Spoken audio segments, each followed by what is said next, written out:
I was gonna start, man, but Hector Robles in the chat says BRB, you got to do some stuff. So sorry, everybody. We got to wait for Hector Robles to get back. Oh yeah, just let us know when you get back, man. You do your thing. We'll be here waiting. Blue Jew. Well, I mean, while we're waiting for Hector to get back, Blue Jew, the Underground Game Cat, says just noticed it says without paroles on the thumbnail. While you were gone, Blue Jew, we multiplied. So now there's all sorts of paroles. There's some with, there's some without. But this is it. We're all gathering together for the New Year's stream. There's supposed to be an apostrophe there. I guess I screwed that up. Yes. Yeah. Hey Jay, you ready to count down to New? Half the people watching, they're like, it's been New Year's for like 4 hours already. Are you ready to count down New Year's for the East Coast in North America? How fucking specific is this stream? It's New Year's somewhere. It's gonna be New Year's somewhere. So hey, maybe people in the West Coast they can still watch this later. And it's almost like they're watching live. Hell yeah, that's right. Because by the time we end this stream, they're still going to be like, we still have 3 more hours to fill before. All right, man. Oh, that's true. Yeah. Yeah, right. It's crazy. Yo, Arlen Theodore's in the chat. What's up, dude? I still don't think you're real. I think you're a figment of my imagination. I used to work with Arlen. He just shows up randomly. I don't think he's real. All right, dude. Let's get this started. You ready? Let's do this. Let's do it.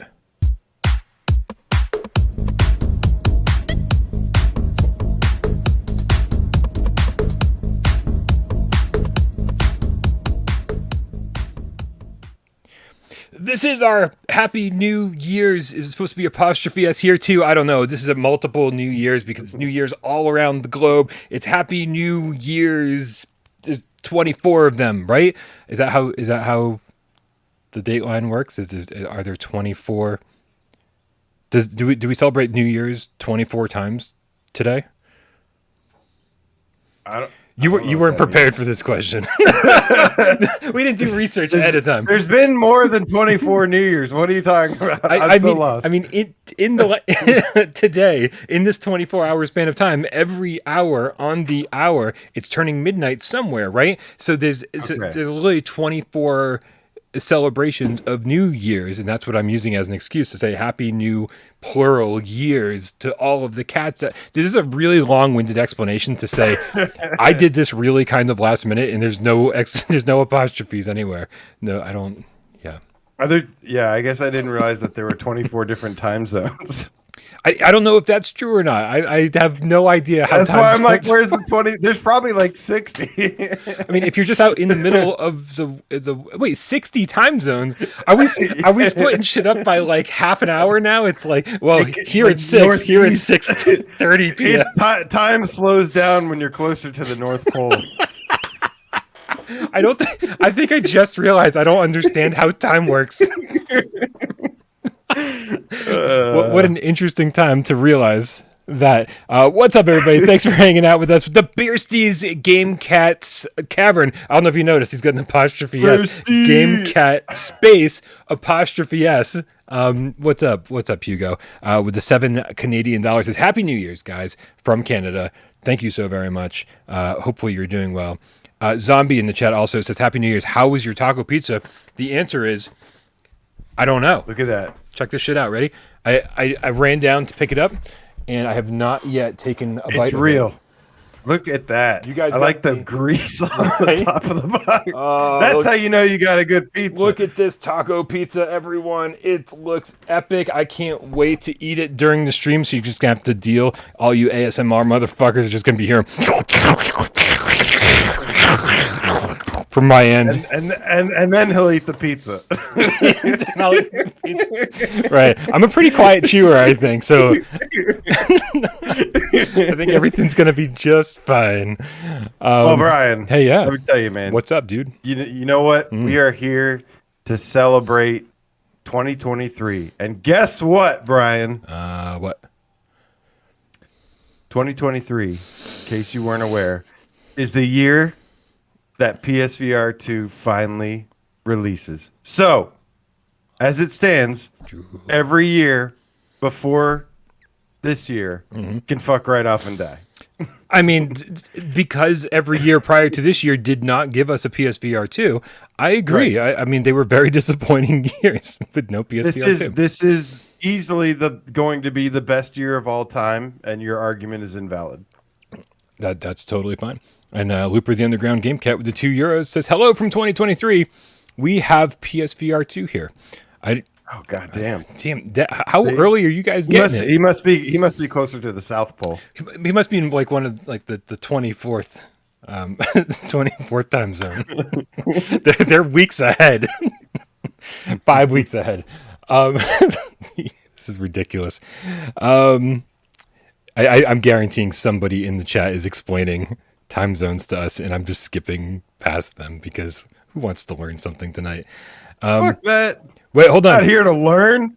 Well, hold on. Somebody has a screen name called God Damn It God, and I think it's only fair to say, well, let's read your comment. He said, there are time differences around the world based on Coordinated Universal Time, UTC, and there are 24 regions, time zones around the world with a time difference of 1 hour. Oh, so there are 24. So you were right. You're smart, man. Congratulations. I just guessed 24 hours in a day, man. It made sense to me. Also, God Damn It God. Yeah, we don't need to know like answers.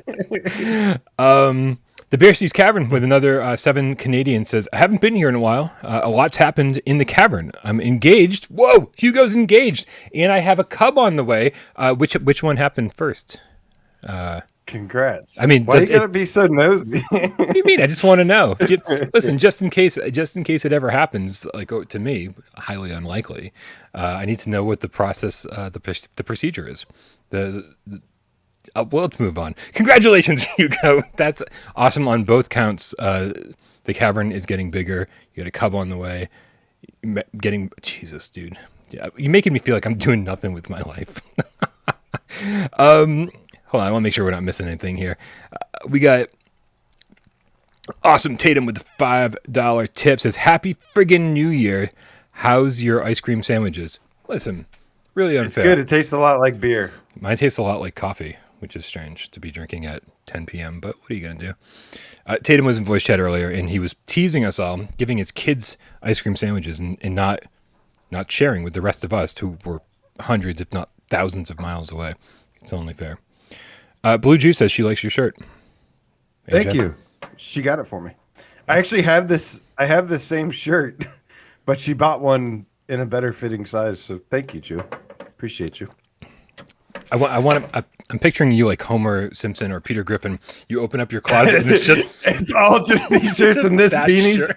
Yep, and jeans. Yep. No, that's exactly what my closet looks like. It says the guy who wears a black T-shirt on every single episode of Gamescast Live. So I really don't have a leg to stand on here. Yeah, it was funny that everyone's like, you'll wear like a different color. You'll wear like a white shirt yesterday or whatever, and people are like, "Oh my god, a white shirt!" I know, right? Also, it made me look sick. It was like because I'm really pale in the white shirt. That was a dope shirt. No, that shirt was sick because it's a bubble shirt. Yeah. Yeah. Oh, is that from Servios? Yep. Okay. Yeah, Servios doesn't give a shit. They're like, oh, bad review on Puzzle Bobble, bad review on Onslaught. It's like shit just shows up at my house with Servios branded things on it. Respect. Yep. Respect, yep. Servios. Also, what's going on, Vertigo? I gave After the Fall a bad review. No After the Fall package over here. And it's really like, dude, I know this sounds like this sounds like a problem that other people wish they would have. But like I've got enough fucking merch, right, from developers and publishers. I don't want you to send me shit anymore, right? It's like you see up there on top of my shelf, I have like an I Expect You to Die 2 press pack, right, and the Onslaught stuff. I mean, it's just all piled up there, and I don't get to like prominently display it or have fun with it or anything. But man, when I saw the After the Fall stuff, I was like, damn, like. After the fall, like people got hoodies and T-shirts, and the logo is actually really cool. I would rock that shit, even though I'm not a huge fan of the game. A little bummed. Yeah, I like a lot of that stuff. It means a lot to me because it's just especially if I like the game a lot. Yeah, I mean I prefer it from a game I like, but it's cool stuff. Yeah, I think if I had a little more room to kind of display it, because right now it just sits in a cardboard box. It's like I don't know. Maybe I'll get there eventually. Pietrek It F does that up quickly. with the 12 plantain says, "Be cool." Polish Paul confirmed AAA PSVR2 games. Nice. I mean, we also confirmed AAA PSVR2 games. Shout out to the village. Right? What games did he confirm? Like, save us from having to go over there and watch the video. Tell us. Right? We got Darth Vader the Game Cat with the $20 tip.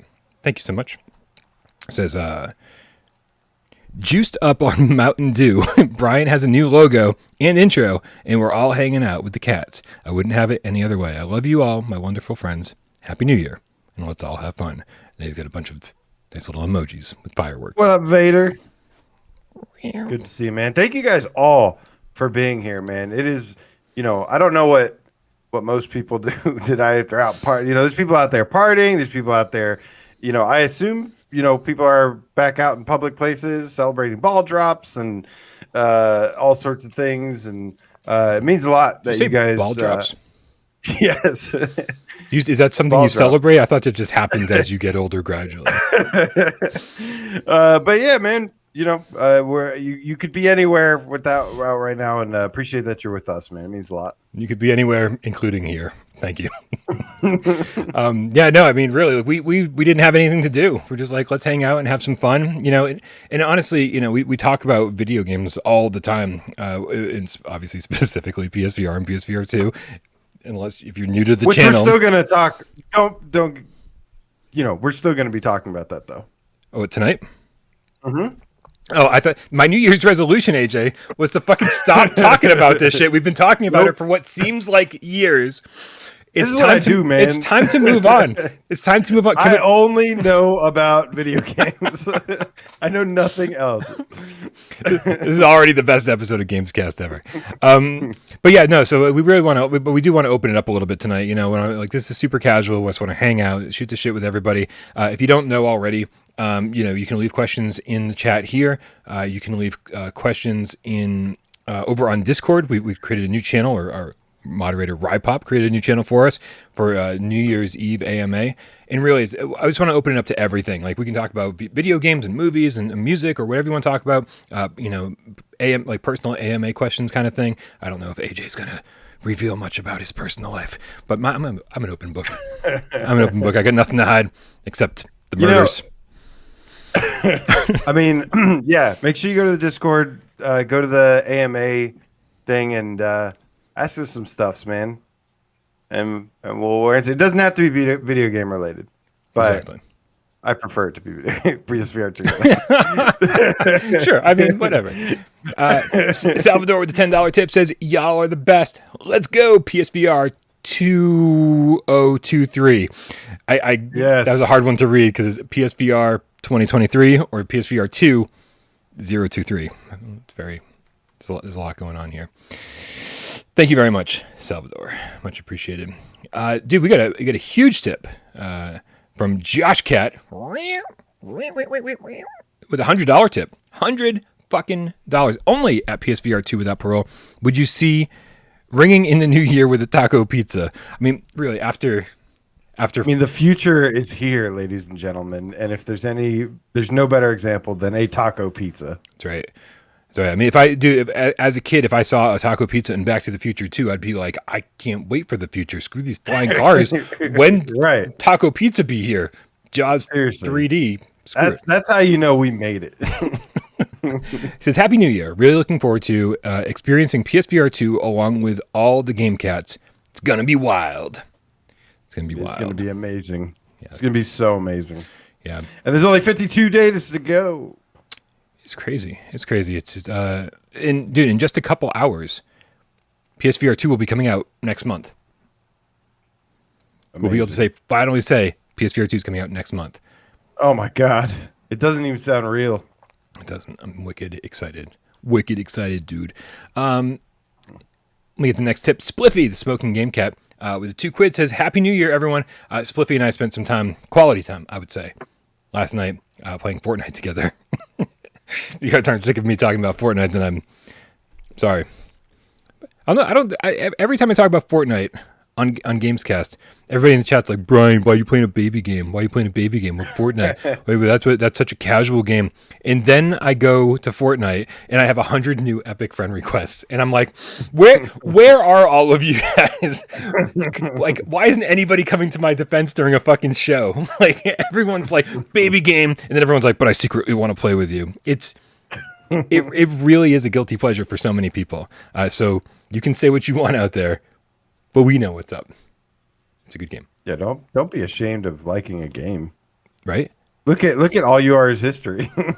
He's a prime example. Play whatever you want, and if you like it with pride, man. Wait, I need an explanation. What's up with All You Are's history? Oh, really? I have to explain this? Oh yeah. Nothing. He's notorious for loving terrible games. Like unironically? Like ones that I don't want to mention the name of because I'm so sick of hearing the name of them. I will say he was the first person to platinum Lucky's Tale, though, which is pretty cool. Oh, that's pretty good. It's pretty good. It does. Not a terrible game though. It shines a bad light on it though. If he's platinuming it. Emily Baxter, the Cartoony Witch Game Kitten, with the $2 tip, says Cartoony games suck. New Year's is now official. Boy, I really do hope that 2023 is your year, Emily Baxter. I hope it's all of our years. Anybody who's getting tired of cartoony games, anyone who's getting tired of quest ports, anyone who's getting tired of really simple graphics, hopefully we have a lot to look forward to. Hopefully we'll, on PSVR2, we'll start seeing some really realistic stuff. I don't want Village and Call of the Mountain to be the exception. I want it to be the rule. The rule. Yeah. I've had this Fantavision 2020X trailer playing since we started. I was like, it's kind of appropriate, yeah, you know. It's the only one with fireworks that I could find. Yeah. AJ, what do you want to talk about, man? We got all this time to fill, and I don't know. We blasted through the tips pretty fast. 18 minutes. First of all, like I said, man, you know, I'm really, really excited about 2023. I'm really, really excited about it. But I also wanted to just thank you, man. Thank you for, for being an anchor in the PSVR area, man. In the sense that I'm just holding you back, I'm dragging you across the ocean floor. Yes. I'm like, I can't get rid of them. No, man, but really, thank you. I'm here. Like, I'm up here because I originally, when I joined this community a long time ago, I needed a place that I could come and express my love for PSVR and a place that was really dedicated to it. And I couldn't find anywhere. Like, there were some places that like there was like 2 or 3 people, but this was like way more. So I originally started out just wanting to I was really just always like really active in the community and stuff. You know, I'm through and through a Gamecat through and through for life. And then, like, you know, I just happened to get a bunch of support from these lovely people, and eventually, I wound up here. So, man, I'm just extremely lucky and extremely thankful. And, you know, you're one of my best friends for life, dude. And I appreciate you. And yeah, man, I'm really, really looking forward to this moment that we've been waiting for all my life. Oh man. Oh long. Oh, I know. I just ruined that whole thing. I didn't adjust the mic volumes before we started this thing. So, so everyone's like, ah. No, dude, thank you. This has been crazy. You know, like, obviously when I started PSVR Without Parole, it wasn't called PSVR Without Parole. It was just called Without Parole Games or something along those lines. And just hanging out with whoever wanted to talk about video games with me, and man, has it evolved into like something a little bit more serious. It was a hobby, and now it's a it's essentially a business. I hate to look at it like that, but it's my whole life. It's encompassed my entire life, and because of that, you have also encompassed my entire life. So thank you very much, man. I feel like we've got such a great crew with Miles and Wes and you, and occasionally Aceville. But you've never been like, oh no, man, I don't want to do that. Like, you know, if I'm like, hey, let's talk about this, let's do a show, what are you doing for New Year's? It's always like, yeah, man, let's do it. You know, there's always like this enthusiasm coming from your side of things, and there's definitely been plenty of Gamescasts where like they wouldn't have happened if it wasn't. I'd be texting you and be like, dude, I don't feel great. I'm just or I'm depressed. Or I'm like, tired. Get your ass up. Yep. You get up right now. We're gonna do this shit. I'm always like trying to give you the option to let me say, let's not do a show today, but because of you, we end up doing shows every Monday. And so yeah, you guys can thank AJ for there being very seldom a gap in the schedule. We got a few more tips rolling in, man. Simply Mincy says, I used to think AJ was an angry guy. I can see that. You wouldn't like me when I'm angry. Sometimes I don't even like you when you're happy. You actually do like me more when I'm angry. Yeah, I mean, whatever. It's all good. It's not very we don't. I don't know. It's ridiculous. Like I don't know. Let's break into a few tips here because all right. Yeah, I don't know. I don't want to get all sappy this early, right? We can get drunk as the show goes on, and then eventually we get sappy and be like, oh, give me a hug. Oh, it's good. Salvador with the $5 tip says, Brian, how's Tornado? AJ, how's the doggo and family? Tornado's great, man. Tornado's sleeping over there. Doggo is hanging in there. He doesn't like fireworks though. Hold on a second. Wait, don't stop. I gotta move your name tag out of the way. Okay. He's hanging in there. He does not like fireworks, so he typically hates this time of year. But he's hanging in there. He's a little bit more chill than he has been in the past. Is that a dog bone by him? Yeah, he's got his bone next to him. Nice. For comfort. Nice. Dogs are awesome, man. He's a good boy.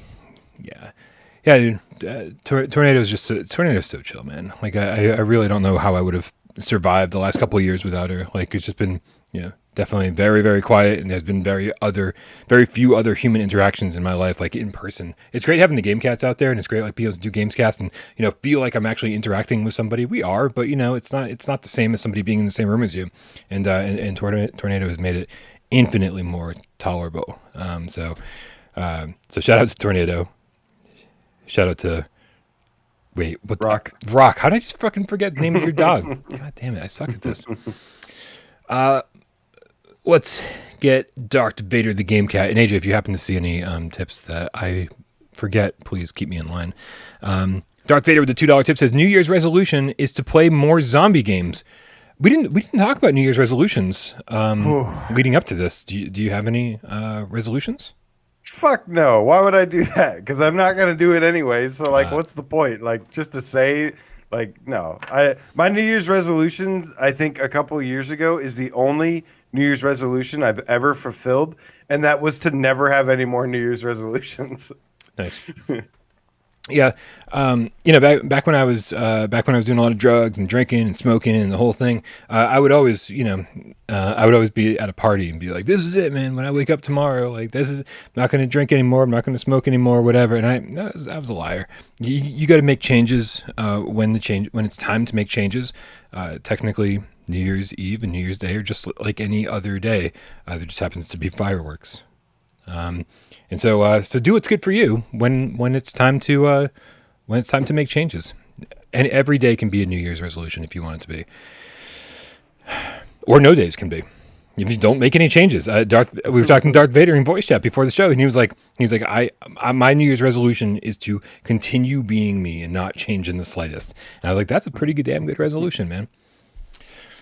Spliffy the Smoking Game Cat with the $5 says, are we the bad guys? Obviously Fortnite was played ironically and no money has been spent on skins. Honest. Yeah, Spliffy and I have both spent a good chunk of money on Fortnite. And it's funny because we were running around, right? You guys know how Fortnite is played. You drop in and there's 98, if you're playing duos, there's 98 other people on the map. And we were like, and he was like, oh, there's bad guys over there. And I was like, wait, bad guys? Like it's 98 other people like us playing the game. I was like, does that make us also the bad guys? Like, it's a pretty simple question, right? But it's like everyone else the bad guys. Did you have an existential crisis playing Fortnite? Yeah. Basically. Yeah, I did. Are they the bad guys or are we the bad guys? Right. Everyone else on the map thinks we're the bad guys. What have we done wrong? We need to re-examine everything. Yeah, and if there's any UK cats out there that are still awake, that are listening to this, he was actually referencing when he said that, he was referencing some sketch comedy show in the UK, but I don't think he knew what it was. It was like some like Nazi Germany type thing, but apparently it was real funny. And so if anybody remembers what sketch that is, let me know so I can try to watch the actual show. Let me know in the chat. I say about 10:30. Which is 4 more minutes. We'll start getting into some of these AMA questions. You want to? Yeah, absolutely. Absolutely. All right.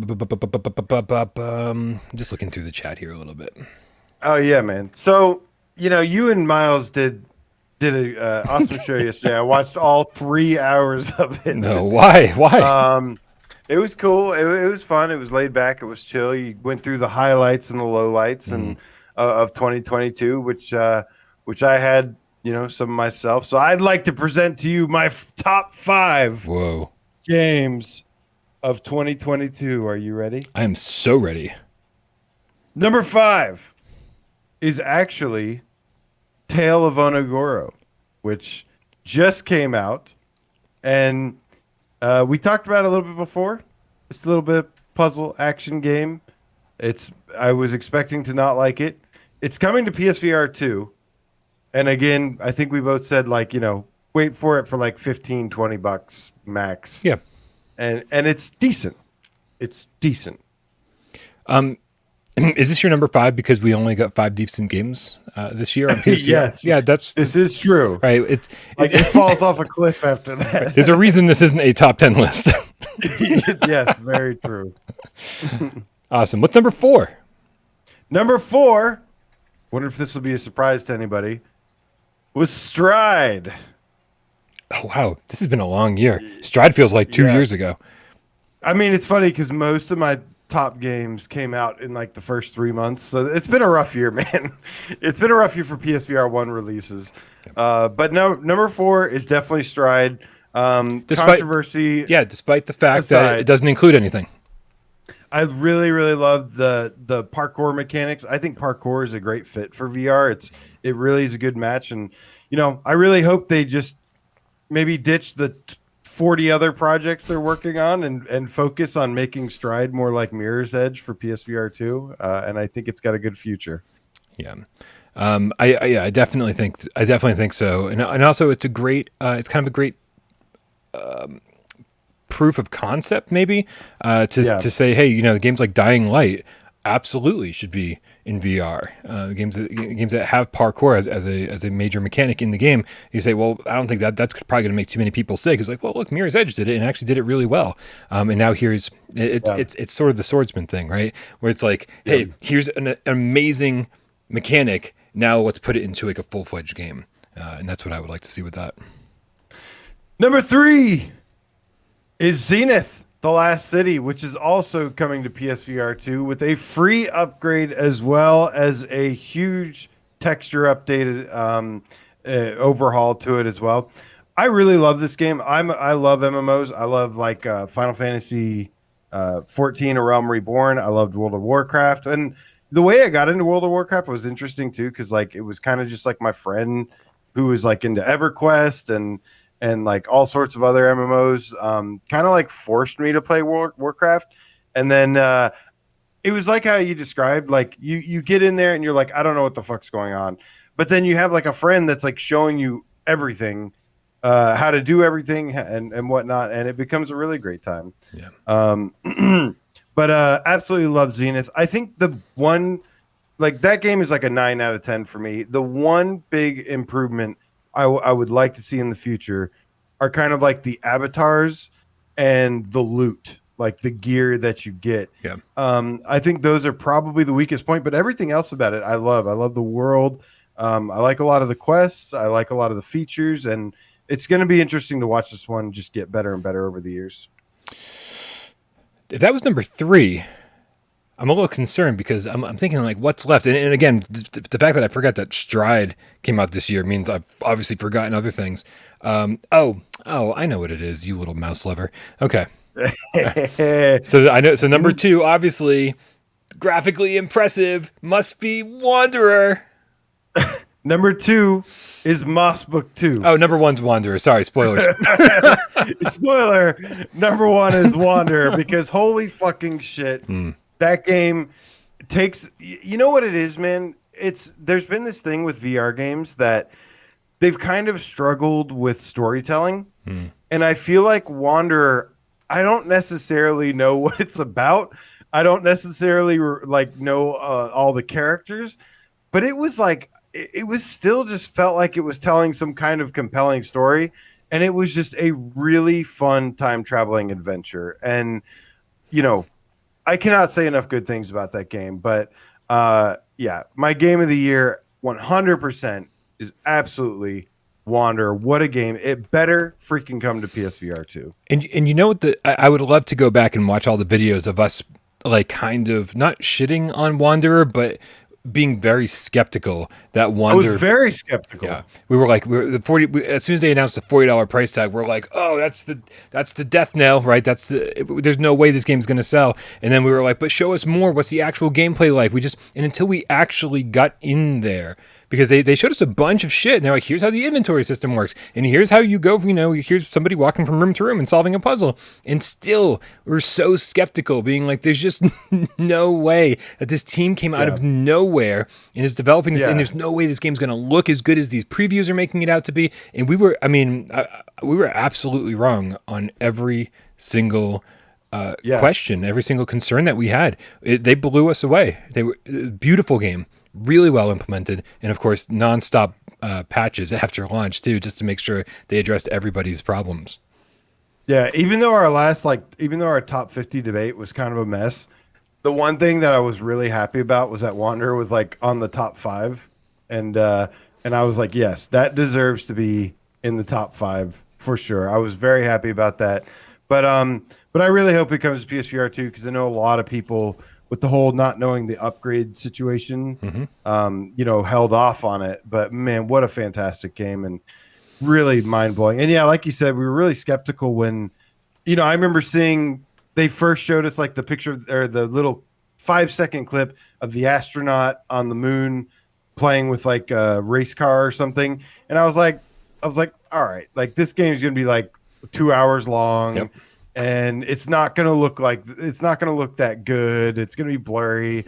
And man, couldn't have been more wrong. And I'm just so happy about that. Emmanuel bows in the chat. Says, well, I'm buying Wanderer right now. If you're playing PSVR 1 right now, like fucking go get that right now. Yeah, for real. And I just really, really wish that some of these studios would be like, and here's what we're doing with Wanderer on PSVR 2. Emmanuel, if you're not buying a PSVR 2, on day one, then like you probably don't care about the upgrade path or being able to play without playing Wanderer on PSVR 2. Totally understandable. Go buy it now. I think is it still on sale for $20? I hope so. Great game. But it's worth full price though. Like I said, AAA quality, and it's like I don't remember how long it took me to beat. Maybe 10 hours or something. Yeah, I feel like at least 10 hours. It's been a while. Yeah. Stupid Donkey with the $10 tip says, "Hey AJ, what up, Stupid Donkey? Hold on, I hope you adjusted the mic. No, let me just switch over. He always said hi to you, so here you go. Here's AJ. Look at that. That's how you speak, Stupid Donkey. Stupid Donkey also followed that up with another $10 tip and said, "Happy New Year's, everyone's. Let's all make 2023 better than 2022. Hope you all had a great 22. God damn right. Great 22, but make 23 better." No, 2022 sucked. There were some highlights. There were some bright spots. There was a lot of good pizzas in 2022. Yeah. No, but 2022 is terrible, and I don't want to ever look back. I just want to go forward. 2023 is where it's at, baby. Agreed. Dude, GC13, the Diet Pepsi cat, with the $5 tip. What up, Tiffany? This dude's really trying to get her money's worth with this $5 tip. She wants, AJ, what are your top 5 hardest PSVR games And Brian, what are your top 5 emotionally impactful games? Tiffany was like, for $5, I decided I'm going to change the topic of the show for the next 45 minutes.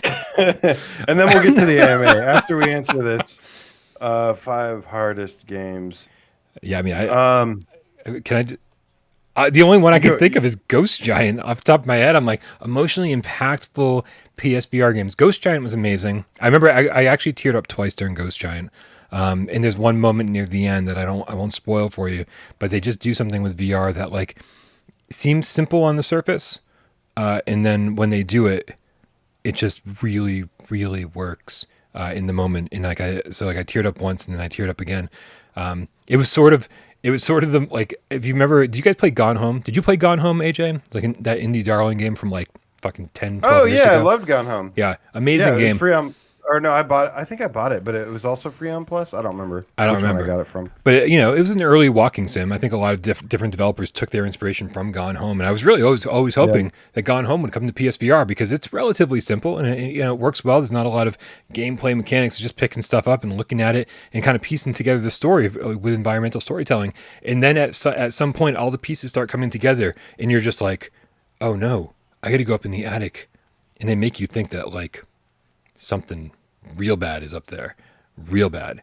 And I remember being like my heart was racing and I was like on the edge of tears and stuff. It's a very similar feeling that I had at the end of Gone Home and near the end of Ghost Giant.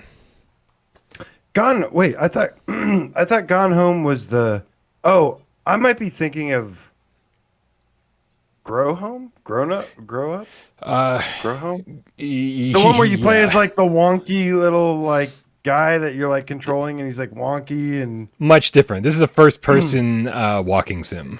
Yeah. Oh, okay. No, it's different. No, I didn't play this. Gone Home's amazing. Everybody should play Gone Home. Yeah. My bad.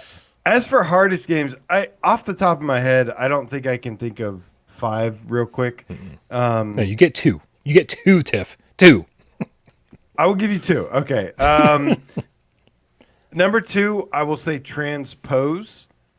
Which is a puzzle game. And this game, honestly, this was the first time where I played a puzzle game and I was like, oh my God, like this kind of blew my mind. And yeah, it had such a unique mechanic, criminally overlooked. Like I don't think a lot of people really paid attention to this game. It came out at a kind of a bad time because like I think it was around like when Firewall came out and like Astrobot and a bunch of other stuff. But yeah, it was such a unique puzzle mechanic where you would literally like physically perform the actions and then like it would record your movements and then you'd save it and you'd start again and then you'd see like your body moving around, which you were just doing a minute ago. And like you had to like basically work together with yourself over and over to like get a cube into a goal. And man, what a mind-blowing game. And towards the end, it just got insanely difficult. But wow, one of the most amazing puzzle experiences I've ever had. Yeah, I agree. It's just something that wouldn't work very well outside of VR either. It's like it feels good. Passing something to another one of you, reaching out and actually handing it to yourself is just like such a weird feeling. And when it all works together and you've created this amazing loop. Yeah, what a great deal. It was crazy difficult. The other hardest game probably on PSVR I ever played is the game that I kind of made my name on, which is Preda Vendetta Rising. That shit was fucking hard. And it was just like a Diablo style action RPG. Unfortunately, you can't play it anymore because the servers got shut down. But it was intended to be kind of like a third person action RPG from the Diablo point of view. It's kind of like Diablo in VR. But it was supposed to, if it was successful enough, would have become like a big MMO or something. But good God, it was so unbalanced and grindy. Yeah. And it was so difficult. Yeah, but I still I loved it for some reason. Yeah. No, I remember that before I really knew you personally, like as a friend and as a co-host, I remember people were like, "Oh, God Cannon is taking people into the boss fights in order to help everyone level up and get XP." And I remember like going in there and like hanging out with you and Rhodey and some of the other cats, and we were all like, I trying met to level so up. many cats. I mean, that's when I became great friends with Wrath, Rhodey, 12 Toe Tom, of course, my buddy Ghost, Mm-hmm. Sunshine, Happy Fun Times. Dude, we had so many cats running a fucking like raid in there just over and over on the daily for hours and hours and hours. And man, it was so good. So good. Yeah, I mean, I don't want to go on all day about emotional games on PSVR. You got the challenging games. I got the heartfelt games because I'm so fucking emo and you're so fucking hardcore, AJ. Tiffany's got us pegged, I guess. Yeah, I mean, I had a lot of different places I was going to go with this. Flame Hat, the Game Cat in the chat, reminds me about Separation, which I absolutely adored. You know, I really feel like anyone who's like suffered like a tragic loss. I remember putting out the review of Separation and being like, hey, if anybody, if you've ever lost somebody and it made a big impact, like this game is going to resonate with you.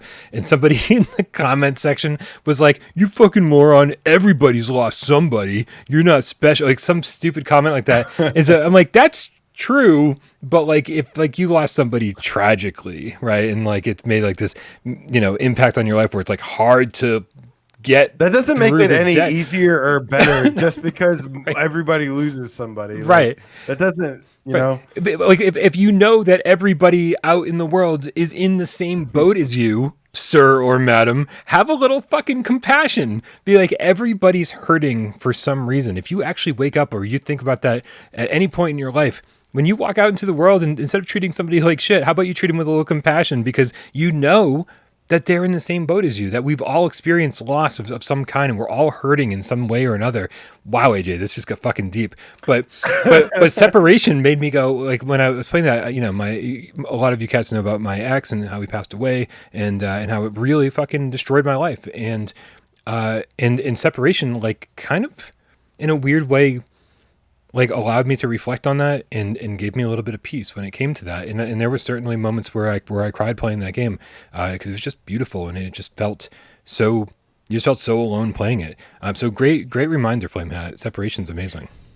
Yeah, and there's a lot of people, I'll tell you a little something about myself here. There's a lot of people that cry because they're sad, cry because they're stressed, cry because they're angry or whatever. I'm actually the kind of person that I am more likely to cry from stuff that I find like beautiful. And I happy cry sometimes. Like I haven't in a while, but like especially like with a video game experience, like the way that you can make me cry is if I'm like, wow, like that is fucking beautiful.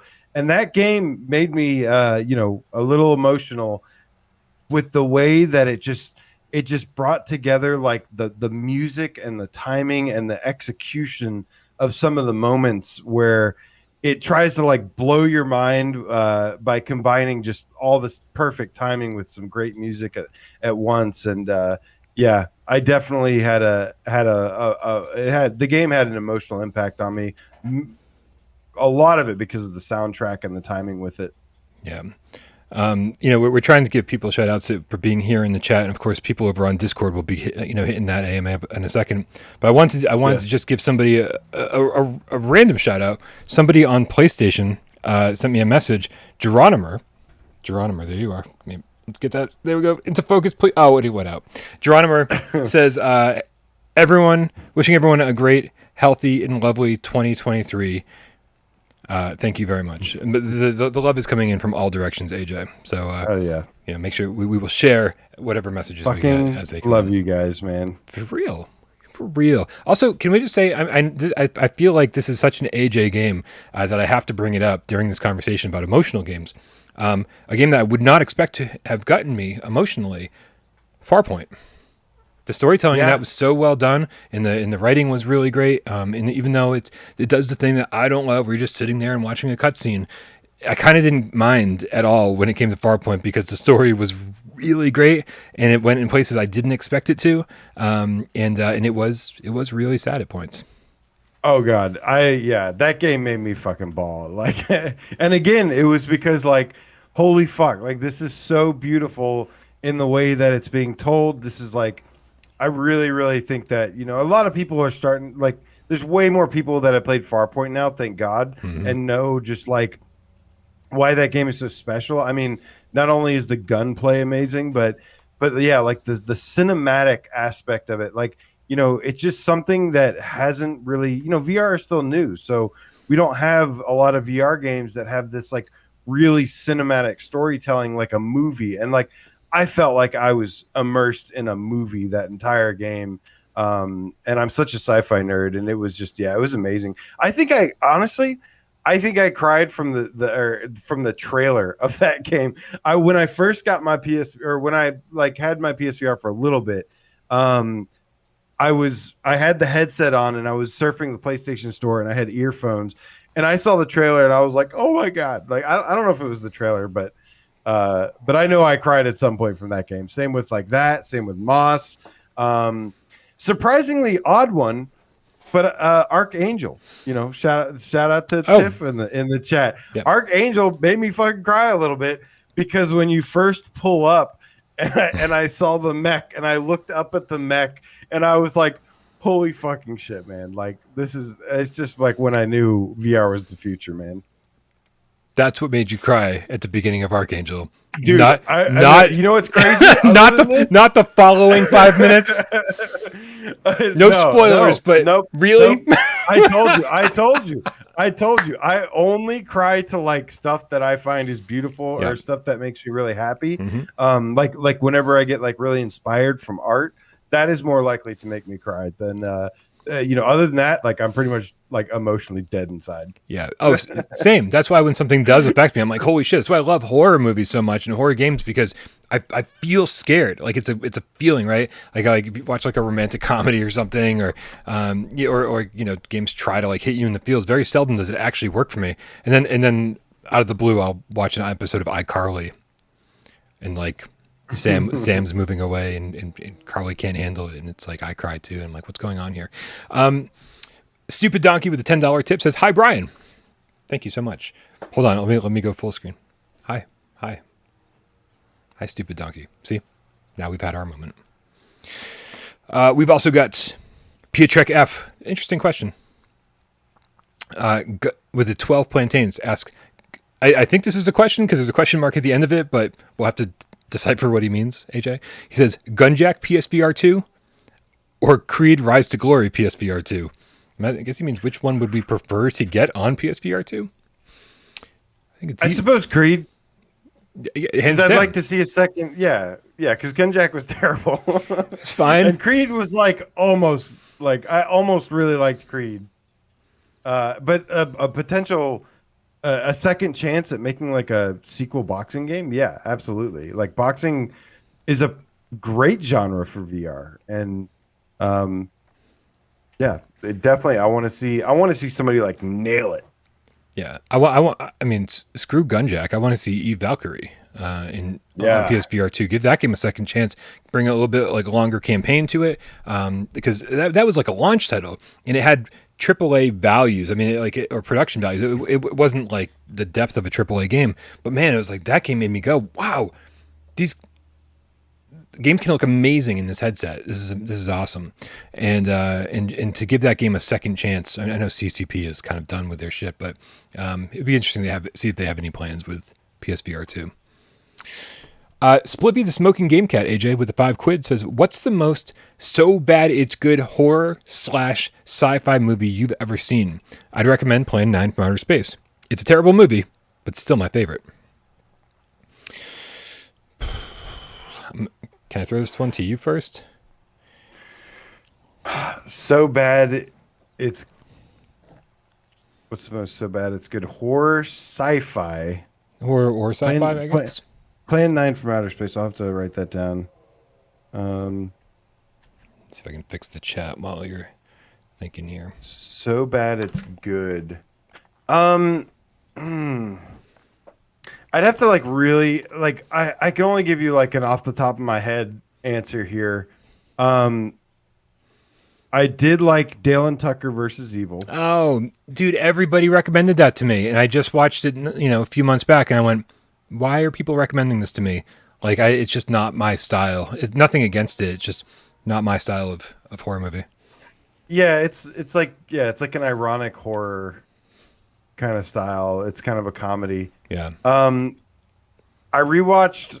I think it's called The Watch. It's like Ben Stiller, and they're like watching for aliens and stuff. I don't know. He like runs like a Costco, and there's like an alien on the loose, and it was so dumb, but I thought it was kind of funny.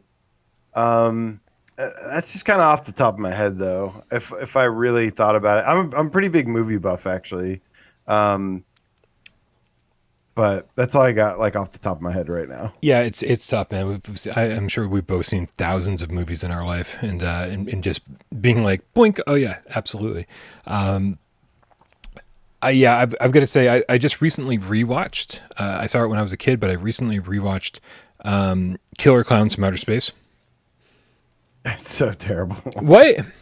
So, I guess this is the definition of it's so bad it's good, because like it's so bad, but it's so good. Like it's just, I don't know, man. It's fun to watch.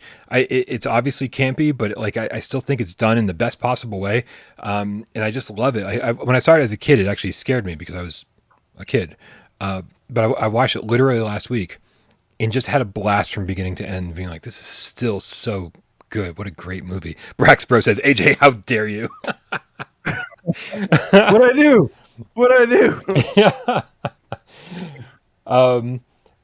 Dude, have you seen this? This is not a so bad it's good movie. This is just a so good it's good movie. Have you seen Willy's Wonderland?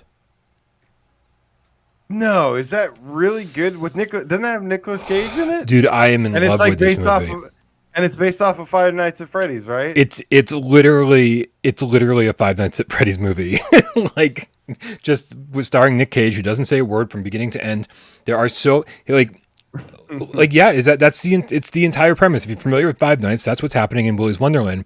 It's almost like they need a director's cut to explain some of the shit that happened in the movie, because there's so many things. Like Nick Cage doesn't talk the whole time. He has this weird connection with some random chick in the movie. It's like they stare at each other as if they know each other, and then we don't really know what's happening there. Like, what's the connection here? He's drinking like some kind of canned beverage way too frequently. He's changing his shirt every hour. Like he's got an alarm going off on his phone, and it's like the people who made the movie are kind of like saying fuck you to the audience, right? They're like, we don't have to explain any of this shit. Like, we don't have to, because we just don't want to. We don't have to, and we're going to leave you with a whole lot of questions. And it feels like they're also saying fuck you to Scott Cawthon, right? They're like, well, if you're not going to make a movie, well, I guess we're going to too. And it's that attitude just kind of like drenched. It's like the whole movie is drenched in this fuck you attitude, where it's like, we're going to leave you with unanswered questions, and we stole this premise from something else, and here you go. Fuck you. It's great. And I literally walked away from that movie going, I want to watch this again, like immediately. It's so weird, man. It's so weird, and I just love every minute of it. I'll have to check that out then.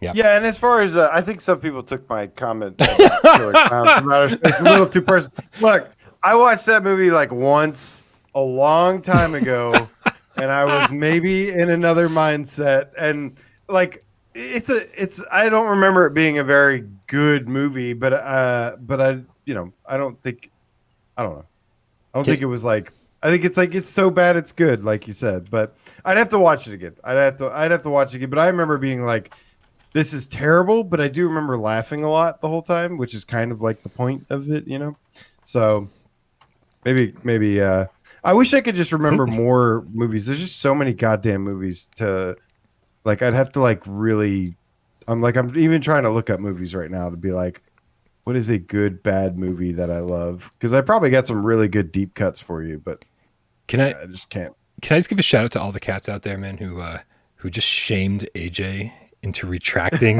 his comment about Killer Clowns from Outer Space, because well done, all of you. That was brilliant. We need more of this. We need more shame on this show. Yeah, I mean, I don't know. I just don't remember it very well, so maybe I'll just convince you to go give it another watch. Although I feel like I'm gonna regret it. Oh no, you will not. You know what I love more than good bad horror movies? Good horror. Yeah. Good horror movies. I'm with you, man. I'm not a fan of campy horror movies. Like, as somebody who loves horror movies so much, I've always said I have like a totem pole of my scary movies. Right at the top is like the supernatural, paranormal, like quality stuff, Conjuring and Insidious, all those type of movies.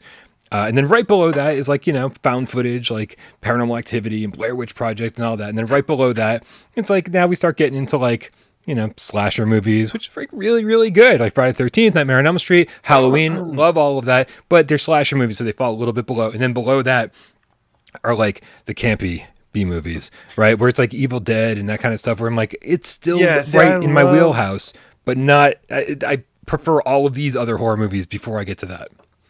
I can't call Evil Dead a bad movie, like a good bad movie. Like that's a fucking great movie. Mm-hmm. I guess I do love. There's one campy like AF movie that I really love, and that's Creep Show. The first Creep Show. Yeah. I know you hate that one. Yep. But yep. It is because I tried to watch it for the first time 2 months ago. Like I feel like that's the thing. Yeah. I needed to have seen that when I was young to like, appreciate it, but now it just seems cheesy, and I'm like, oh man, I wish I loved this, but I don't. I loved. Oh no, I have the ultimate answer, Brian, and you're gonna agree with me on this one. I can't wait. Grave Encounters. I fucking love Grave Encounters. Dude, terrible movie, but so much fun. Yeah, Grave Encounters is great because it makes fun of that fucking Ghost Adventures or whatever. Yep. Yeah, the possibly the greatest good bad movie or bad good movie, whatever you say it. But some people are mentioning Session 9 here. I don't remember much about that movie, but I remember watching it and liking it like in like 2010 or 2009 or something. I don't think I've seen it. Oh wait, no, I do. I can actually picture the thumbnail like on Netflix, but now I can't remember if I've seen it. I've got to watch the trailer. Yeah. It's starting to come back because if you're a horror movie fan, you go through a lot of bad horror movies, and sometimes they're like okay or acceptable. Blue Juice says The Blob too. We watched that recently, and The Blob is surprisingly so good. Like it was way better than I was expecting. Really, the one from like I think 1989 or something. I think I need to see expecting that. to be. I don't think I've seen it. Yeah, I was expecting it to be like super cheesy and like really bad, and like no, like The Blob was actually really fucking good. I was like, wow, I was like impressed. Lucas Stenberger in the chat says, "I'm making a campy, sexy horror movie in 2023, and you are required to like it, dude. You make campy sexy, and I suddenly like it much, much more." Let's get a few tips out of the way. AJ, we need to get to this AMA because we've got we're falling behind. Killacell 777_forever with the $5 tip. Farpoint, it's Killacell, baby. Like I intentionally paused so that you could do that, and then you didn't do it, so I started talking. Sorry. Farpoint came out on my birthday. It's Killacell, baby. Mad love, Brian. Mad love, AJ. Mad love right back to you, Killacell. Mad love to you, Killacell. Dude, it's so funny you brought up Ghost Adventures, dude. Fucking, I've been watching some Ghost Adventures recently, just like in the background. And dude, Zach Baggins is like I've discovered none of the locations they go to, shockingly, are haunted. But here's what you should know about Ghost Adventures. If you watch Ghost Adventures and realize that Zach himself is the ghost. Like it sounds ridiculous. Oh my God. But if you watch this is why all of the locations are haunted. He's like, dude, my left hand just got so cold. Somebody just touched my neck. I'm like, because you're it. You're the focus of all of the energy, Zach. Yes. It all makes sense. It's like an M. Night Shyamalan twist. Suddenly it's the greatest show on earth. Oh man. It's trash, but I used to like it. I watched like maybe like a season of it or something, yep. and I used to like it because I don't believe in ghosts, but I would like I wish I did, and I love ghosts. They like even though I don't believe in them, I still find them like scary, like in movies and entertainment and stuff. So I'm so unhappy with you right now. Where's the rest of my alliance here? Who's got my back here in the chat? Who believes in ghosts, man? My apartment is so haunted. I know. Everyone's like, sure it is, Brian. It's like I can't not believe in ghosts, and so I need to know who actually believes me when I say shit like that, and who's like, Brian, you're fucking out of your mind. Get off the drugs. Ghost Adventures, man. It is so bad, and I don't even think it's so bad it's good. I just think it's so bad, and I still love it. Should I do a Zach Baggins impression? Oh my god, full screen AJ. Let's do this. If you're a ghost, punch me in the face. You're a coward, ghost. Punch me in the face. Oh my god, I love it. That's why. He's constantly like lunging at his co-hosts and tech guys who are filming. He does this thing. He does, and then he's like, "Did you see that? A ghost just made me lunge at you." And I'm like, "No, again, it's just you, Zach. You're fucking crazy, and you're making everyone scared." Oh my god, man. Satan's neighbors says AJ believe in ghosts. They are a good band. They are a good band. Oh, I don't think I know ghosts. They're a good band. Lucas Stemberger with the $5 tip says, "Wish you could try the cinnamon rolls I just put in the oven." What's with the teasing? We just like thanks. We wish we could try them too. Did you ever hear the Mitch Hedberg cinnamon roll joke, AJ? Probably, but tell me again. He goes, "Sometimes I like to light cinnamon roll incense." Sirens on my end. He goes, just to fuck with my roommates. Like they come out of their rooms thinking somebody's made a batch of cinnamon rolls, and they have. Yeah. Love it. Yeah, I'm sure. I love how you said sirens on my end as soon as I approved sirens on my end. The Gamecat. Oh, nice. Comment. Well Perfect. Done. Stupid Donkey with the $5 tip says, "Follow PSVR Underground." Yeah, guys, if you don't already, what are you doing with your lives if you don't already follow AJ over at PSVR Underground? The link is in the description below. We make it as easy as possible for you to click on the link and subscribe to AJ. Do it. Thank you. Channel's on ice a little bit right now. Yeah. Like I've tried to get creative, tried to get inspired to like do something, but life has been fucking throwing everything it has at me lately. And I appreciate everybody just being patient. But once PSVR2 gets here, baby, it's on. It's on. Yeah, dude, PSVR2 is so close. We're literally moments away, minutes away from PSVR2. Yeah. Do we have any more tips? Oh. Just one more from Nick Mulo, the Gamecat with the $5 tip says, "Brian, eat some pizza. I need that pizza ASMR. Pizza ASMR. Pizza. Oh, can you eat it? Can you take a bite of pizza for us and tell us how it is? Like right now? It's getting cold. Yeah, it's getting cold, man. Like it's still pizza. I know, but cold pizza is only good when it's been refrigerated. Well, you don't live with me. This shit will sit out. This shit will sit out for 3 days. Can you do it into the mic and do it all ASMR? ASMR. Here, let me put it up to the. Let me put it up to. This is a taco pizza, people. If you've never seen, behold the taco pizza. All right. It looks good. It looks good. How is it? Yeah. It's so fucking good. I love it. There you go. Oh, so good. So good, AJ. There's your pizza ASMR. Oh, man, was that worth the $5, Nick? Yeah, you need to open a channel of just you just opening pizza and eating it and making those noises. Oh, yeah. That's great. I would watch that shit and probably order a lot of pizza while watching it. Like, can you like eat along? Yeah, dude, we are all caught up on tips. That means we can I just spit out lettuce accidentally. All right, well, it is time to get to you chew and swallow. It is time to get to the AMA. If you want to ask us anything, go to the Discord. Links in the description below. There is a New Year AMA in the Ask the Crew section, and you can leave. And we're going to kick things off with our dude, Josh, 76.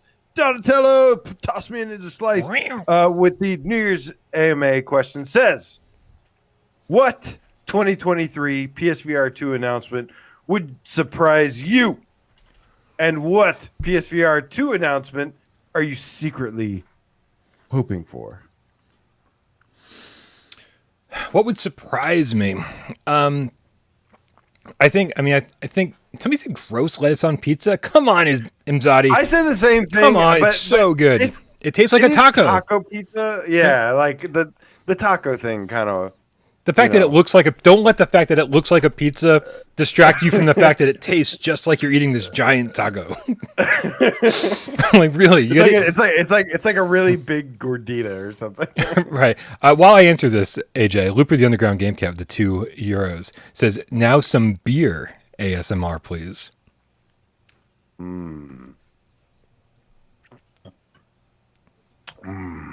I don't know how to do it. That probably sounded disgusting. I mean, I can't imagine it was more disgusting than the pizza ASMR. You did it well. You did it right. You were like, oh. Brucey No Sheds Game Cat in the chat says, "Don't stop, almost there." I think it turned them on just a little bit too much. just calm down there, fella. You just tapped me on the head before you get there, Brucey. Yeah, man. So I think there was this hope of mine back on the PSVR1 era when PSVR came out, and then there'd be these Sony showcases, and I've said this so many times, AJ, but I think we all had the wrong expectation of PSVR1 because of Resident Evil 7. We were like, oh, look, at PS4 games can just be brought into VR. All games are going to be on PSVR, and so. And so I always thought that there was going to be this Sony experience, this PlayStation experience, or showcase that would end and say, "In every game you just saw will be playable in PlayStation VR as well." Right? Every game would have a PSVR mode. So, over the years, my expectations have dwindled from Sony, like what I expect from them. But if you want to talk about something I wouldn't expect to see, is to finally hear those words from Sony being like, in every game, like whether it just be a third-person mode that plays exactly the same with your DualSense, or you actually get in there like hybrid style and play these third-person games with first-person and two hands in the game, the whole thing. It would be crazy for me to finally hear those words come out of Jim Ryan's mouth or Herman Hulst's mouth or somebody from Sony saying, in every game we just showed you, it's playable in PSVR 2. That I wish Jim Ryan sounded like that. I would die. Like I would literally die live on a live stream. Jim Ryan sounds like Batman all of a sudden. Batman. And every game is now playable on PSVR 2. That's way better than ASMR. Swear to me. Oh my god. I think the biggest thing that would surprise me the most would be a Metal Gear Solid remake that was fully playable in VR. There's some crazy rumor. I mean, yeah, wouldn't that? Mm-hmm. Because there's lots of rumors going around right now about Metal Gear Solid being remade, and then there's been some VR tied to that. Oddly enough, it's more from the what is right call it the TMB source. Oh, trust me, bro. Yeah. Yeah. And it's more like one of those right now, but I think that would be easily the biggest surprise ever. Would be that Metal Gear Solid. It wouldn't surprise me so much if Metal Gear Solid got remade. I mean, that would surprise me because Kojima has split with Konami. But it would be even more surprising if it had VR support. I don't know. I just want some PS3 games that I really loved, like Uncharted. Like it's time for these to get either a remaster or just an up-res or something. All the Uncharted games, which did get a remaster, so ignore that. Obviously, The Last of Us remaster came out. Infamous, Resistance, all of these games, Killzone, right? It's just like, man, just drop these games Killzone on and us, Resistance. Man. Yeah, Killzone and Resistance. That needs to happen, man. Because those games, it's like you could almost just put them in VR, like just flip the switch, and they're like almost ready to go. You know what I mean? I mean, the sad part being that we didn't get them with an aim controller, right? The sad part being that we should have got them on PSVR 1. Yeah. Yeah. And you know, Herman Hulst, like he's the head of PlayStation Studios, And Guerrilla Games made Killzone. Like, yeah, that needs to happen at some point. I'm definitely I'm definitely more of a Resistance fan. But I did like Killzone a lot as well. I mean, that's why I've got my sharpshooter. That's why I originally bought it. But yeah, those need to happen. What about what PSVR2 announcement are you secretly hoping for? I think in 2023. Yeah, I mean, God. I feel like I'm just repeating myself because I've said over and over The Last of Us should be like you guys just spent $70 on a PlayStation 5 remake of The Last of Us. Now here's a bonus reason that you paid $70 because you can play the whole thing. But really, what I really want, come on, BioShock. BioShock is making a resurgence right now. It's going to be like a TV show or a movie or something on Netflix. Apparently there's going to be a new game coming out. Somebody who just said they were going to be the narrative director on that. I think that got accidentally leaked on Twitter because of whoever said that. And then on top of that, the original studio, who is now called Ghost Story Games, are making a new game finally after 7 years. After becoming Ghost Story Games, is now their new game is called Judas, and it looks just like BioShock. So there's this whole resurgence. So now would be the perfect time to get BioShock, 1, 2, and Infinite into VR. And this is something I've been dreaming about since 2016. I would love this. So that's it. BioShock and VR. It's the perfect time for it. That's a great pick. I mean, and there's nothing wrong with repeating The Last of Us needing a VR remaster. Like, yeah, I honestly, when The Last of Us was first coming out, like when it was first announced, there was so much hype over it. I don't know if you were, if you were paying attention to the hype that was online for it, but people just were going crazy for this. And I remember looking at it, and I remember seeing a couple screenshots and being like, this looks like a generic zombie game. Like it's gray. It's like there's no color to it, which you wouldn't expect for a post-apocalyptic game. But I'm like, I don't understand what is all this craze about The Last of Us. And then I fucking played it, and I was like, holy shit, this is so good. Like the storytelling. I mean, within the first 15 minutes, that was a part that I actually did sad cry, even though I'm usually a happy crier. And that the game was just, wow, just phenomenal storytelling and gameplay and polish. And yeah, it was incredible. So even though like I don't consider myself the biggest personal connection to Last of Us series, that game was incredible. And I would absolutely love to experience that in VR. So repeat it all you want, my friend. Well, and just to add to that, I actually bought and downloaded The Last of Us Part 2, got about an hour in, and just wasn't feeling it yet. Like it was, here's what I don't like about post-apocalyptic games is when things don't feel post-apocalyptic. That game starts and like there's like this festival going on in this settlement, and it's like people are happy and like having a good time, and I'm like, listen, I know that that's not where this story is going, but I can't deal with whatever's happening right now. Like I love Fallout 3 and Fallout New Vegas and Fallout 4 because you walk out of the vault and it's like, yeah, everyone's dead. Like there's no partying. It's just like it's just a fucking barren wasteland. And you walk into towns and they are struggling, right? And that's what I love about post-apocalyptic stuff. And so The Last of Us Part 2 starting off being a little too joyous, I was like, I'll get back to this, but I'm not ready to play through this nonsense yet. Yeah, I'm really curious about the gameplay because I feel like the gameplay is going to be a big step up from the first one. But when The Last of Us Part 1 ended and I was like, I am satisfied. Like this was perfect. This was like a perfect game for me. I love the kind of open-ended story, how the ending was open, like left to interpretation. Agreed. And I was like I'm good, like I'm satisfied. So as far as I look at it, Last of Us Part 2 is just like and it makes sense. I was like, yeah, it could be whatever. I don't care. Like I really don't care because the first one was so perfect. But Looper the Underground Game Cat, by the way, with the €2 says, doesn't Fallout 3 start with a party? Yeah, it does. It does. You got me. With Fallout 3, though, that was the first Fallout game I'd ever played, and so I was going in like very, didn't know what to expect. I just heard it was great, and that was it. But once you get through that party, man, shit, it's a fan. Stike Gamer, the VRAF Gamecat, AJ with the €5 says, when Konami renewed their Silent Hill trademark, VR was added to the trademark. So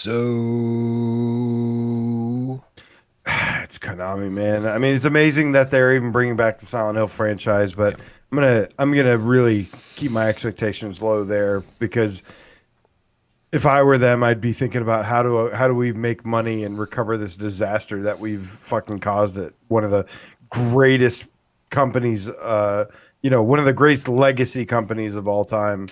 Easy. And sell skateboards with Silent Hill on them. I bought them all. No, stop it, Brian. Stop it. No, actually, I didn't buy them. Somebody gave them to me, but that's not the point. Somebody bought them. I mean, they announced so many Silent Hill games recently. All I can say is that one of those has got to have VR support, and I think that would be a great thing for Sony to reveal on their stage in CES. Fingers crossed. To answer Josh's second part of the question, he says, what PSVR2 announcements are you secretly hoping for? I think it's no secret that I am hoping for Gran Turismo 7. That is no secret at all. I think maybe something that might be lesser known is that I would love to hear. This is kind of like, I guess I'll turn this into kind of like a 2023 prediction as well, is that Resident Evil 4 full campaign, fully playable on PSVR 2, fall 2023. Wait, what game did you just say? Resident Evil 4. Sweet. Fully playable. Yeah, the campaign, full campaign in VR in October of 2023. That's my secretly hoping for announcement. I'm not even secretly hoping for that. I mean, ever since we first saw, I mean, dude, that was still that state of play that opened with Resident Evil 4 and Resident Evil Village on PSVR 2, and then had the statement that PSVR 2 content was in development for Resident Evil 4, and then followed that up with what, Saints and Sinners and No Man's Sky. Like that was still the best. Yeah, Village. That was still the best. Anything we've seen for PlayStation VR 2 yet. That's the best promotion we have seen from Sony yet. And that was like, that was like forever ago.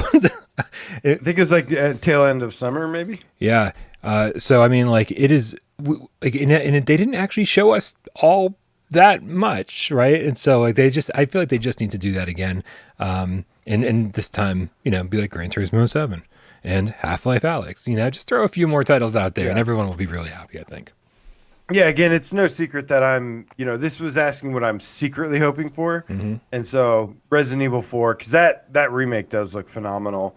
But the obvious ones I'm hoping for are like Gran Turismo 7, Twisted Metal, Spider-Man, Wolverine. Little Star. That's my secret one. Little Star. We're not getting it. Stupid Donkey with the $5 said, what's your favorite Fallout game? And will we get one on PSVR 2? Your answer depends on me following this channel. FYI, I'm drunk. All right, don't drink too much, Stupid Donkey. Take good care of yourself. My favorite Fallout game is Fallout 3. Even though I just said that I love New Vegas, I was lying. I only started it and was like, I'm just going to go back to Fallout 3 and play more of that. I've got like 300 hours in Fallout 3. I got to my dirty little secret about Fallout 4. I said I played the entire campaign. I went down every single path that I could, as far as I could, without making a final decision as to which faction I was going to join. And then I decided to join the Institute after like seeing all of the paths as far as I could go. And I got like, I don't know, like an hour from the end of the game and was just like lost interest and never rolled credits on Fallout. Like 150 hours into Fallout 4, never rolled credits. And I just don't know what happened. I did the exact same thing with Breaking Bad. I watched every single episode, and then I didn't watch the finale because I was like, I just don't care anymore. Like, I just lose interest like that, and I don't know what's wrong with me. The only time I usually do that is like when I like a game so much that I don't want it to end, and then so I like don't finish it. And I do that with some TV shows or movies too. Well, TV shows, let's just say, because movies I usually watch all the way through, but. Yeah, like the last I can think of is like Dragon Age Inquisition. I fucking loved that game. And then like I got all the way to the end and I was like, I don't want this to end, so I'm just not going to finish it. And I will forever be living out the ending in my mind. I don't know. Fallout 3 is definitely the one I played the most, though. But I honestly haven't played a lot of the Fallout series. Like, it's probably one of the bigger games that is not one of my main things. Well, and I mean, like, there were so many rumors, and even like box art for Fallout 4 on PlayStation VR1. Right, remember that there was like a GameStop catalog that had it listed with box art and everything, and it was like, what the hell is going on here? And so I really feel like there was some agreement with Bethesda years ago, and so it was like, yeah, bring it on over, like we'll pay you to bring it over, or something on those lines, the same way they did with Skyrim, like releasing it as a separate release, the whole thing. And I just had this feeling that it just didn't come together. They couldn't get it running on the OG PS4 for some reason, or something along those lines. And that maybe we'll actually see the fruits of that labor on PSVR2. Would be amazing, because Fallout 4 it's an excellent game, man. And to have something like that near or at launch, I think a lot of people would be really happy to see that. I'll tell you what probably happened, because I've spoken to a lot of developers that have really, really close relationships with people at Bethesda. Sure. And there are a lot of people at Bethesda that are passionate about VR, that like VR, which is why you've seen some VR projects from Bethesda come to VR. But I feel like, maybe they were doing that. Maybe they had, if this was the case, more than likely they had started doing it, and then the people above them said, no, we're going a different way, like being bought by Microsoft. Yeah, I mean, I don't know if they were. That was like a 2018 rumor, so maybe not. But spider crushing hippo Gamecat with the $2 tip has a cup, as in the beer clinking emoji. Says, for all my fellow drunk Gamecats in the chat, LOL. Again, cheers. Hopefully you're all safe at home or safe somewhere. Take good care of yourself. I'm safe at home, and I'm taking care of myself. This is green screen. I'm actually in the middle of a party right now. I just popped this up. I was like, "There's you so cool, man." Nope, I'm very not cool, and I think we're all well aware of that. Who's next in the AMA? Next, we've got Stike Gamer, who says, "Oh man, are you ready for like a really intellectual discussion about PSVR2 and VR?" Always. And doing a deep dive. Okay, good, because I'm not. He says, I wanted to discuss the difference between VRAF games and flat games while considering the proposed hybrid strategy for game development going forward. How much can hybrid games differ between VR and non-VR versions? Is an easy, cheap development strategy with little effort for the VR version hurting the VR impressions? Examples like Skyrim menus, which are the same as the flat version, versus Shadow Legend, which menus are well integrated into VR. I would love to see a proper VRAF Skyrim version, but I guess other games need to fill that gap. Yeah, I had to bring it up. I had to bring it up on my phone. I'm like, this 14 seconds. 14. I warned you. I tried to warn you. 14 seconds into like, this motherfucker's ready to have a real discussion right now. Wow. Oh my God. This is Well, because the proposed hybrid strategy for games, here's the actual question. How much can hybrid games differ between VR and non-VR versions? Is an easy, cheap development strategy with little effort for the VR version or hurting the VR impressions? Oh, I see. Like, would you rather have is it more important? I think what I'm getting here is is it more important to have a AAA game converted to VR with minimal VRAF-ness, or is it more important to have just a game that has VRAF-ness? Listen. If it comes down to, I'm sure we're oversimplifying Stike's question because, Jesus, there's no way to overcomplicate it. There's a time and place for everything. This is probably not the time for this one. Right. The fact is here we are 6+ years after the launch of PSVR 1, and I'm still going to bat for Resident Evil 7 over and over and over as by far my favorite PSVR 1 game. And even though, yes, I was using a DualShock 4 and running around using head tracking to aim and didn't have two hands in that game, it was still my favorite game of this entire generation of PSVR 1 games. So if it comes down to a studio going, well, we can't use the Sense controllers, you're just going to have to use the control pad, and we can map some of the tracking stuff to the head. If it comes down to it, like, this is the only way we're going to get some of these games in VR, fine. I'd rather have that than not at all. But I don't know if that answers the question. No, it does. And Distracted Distracted says VRAF always.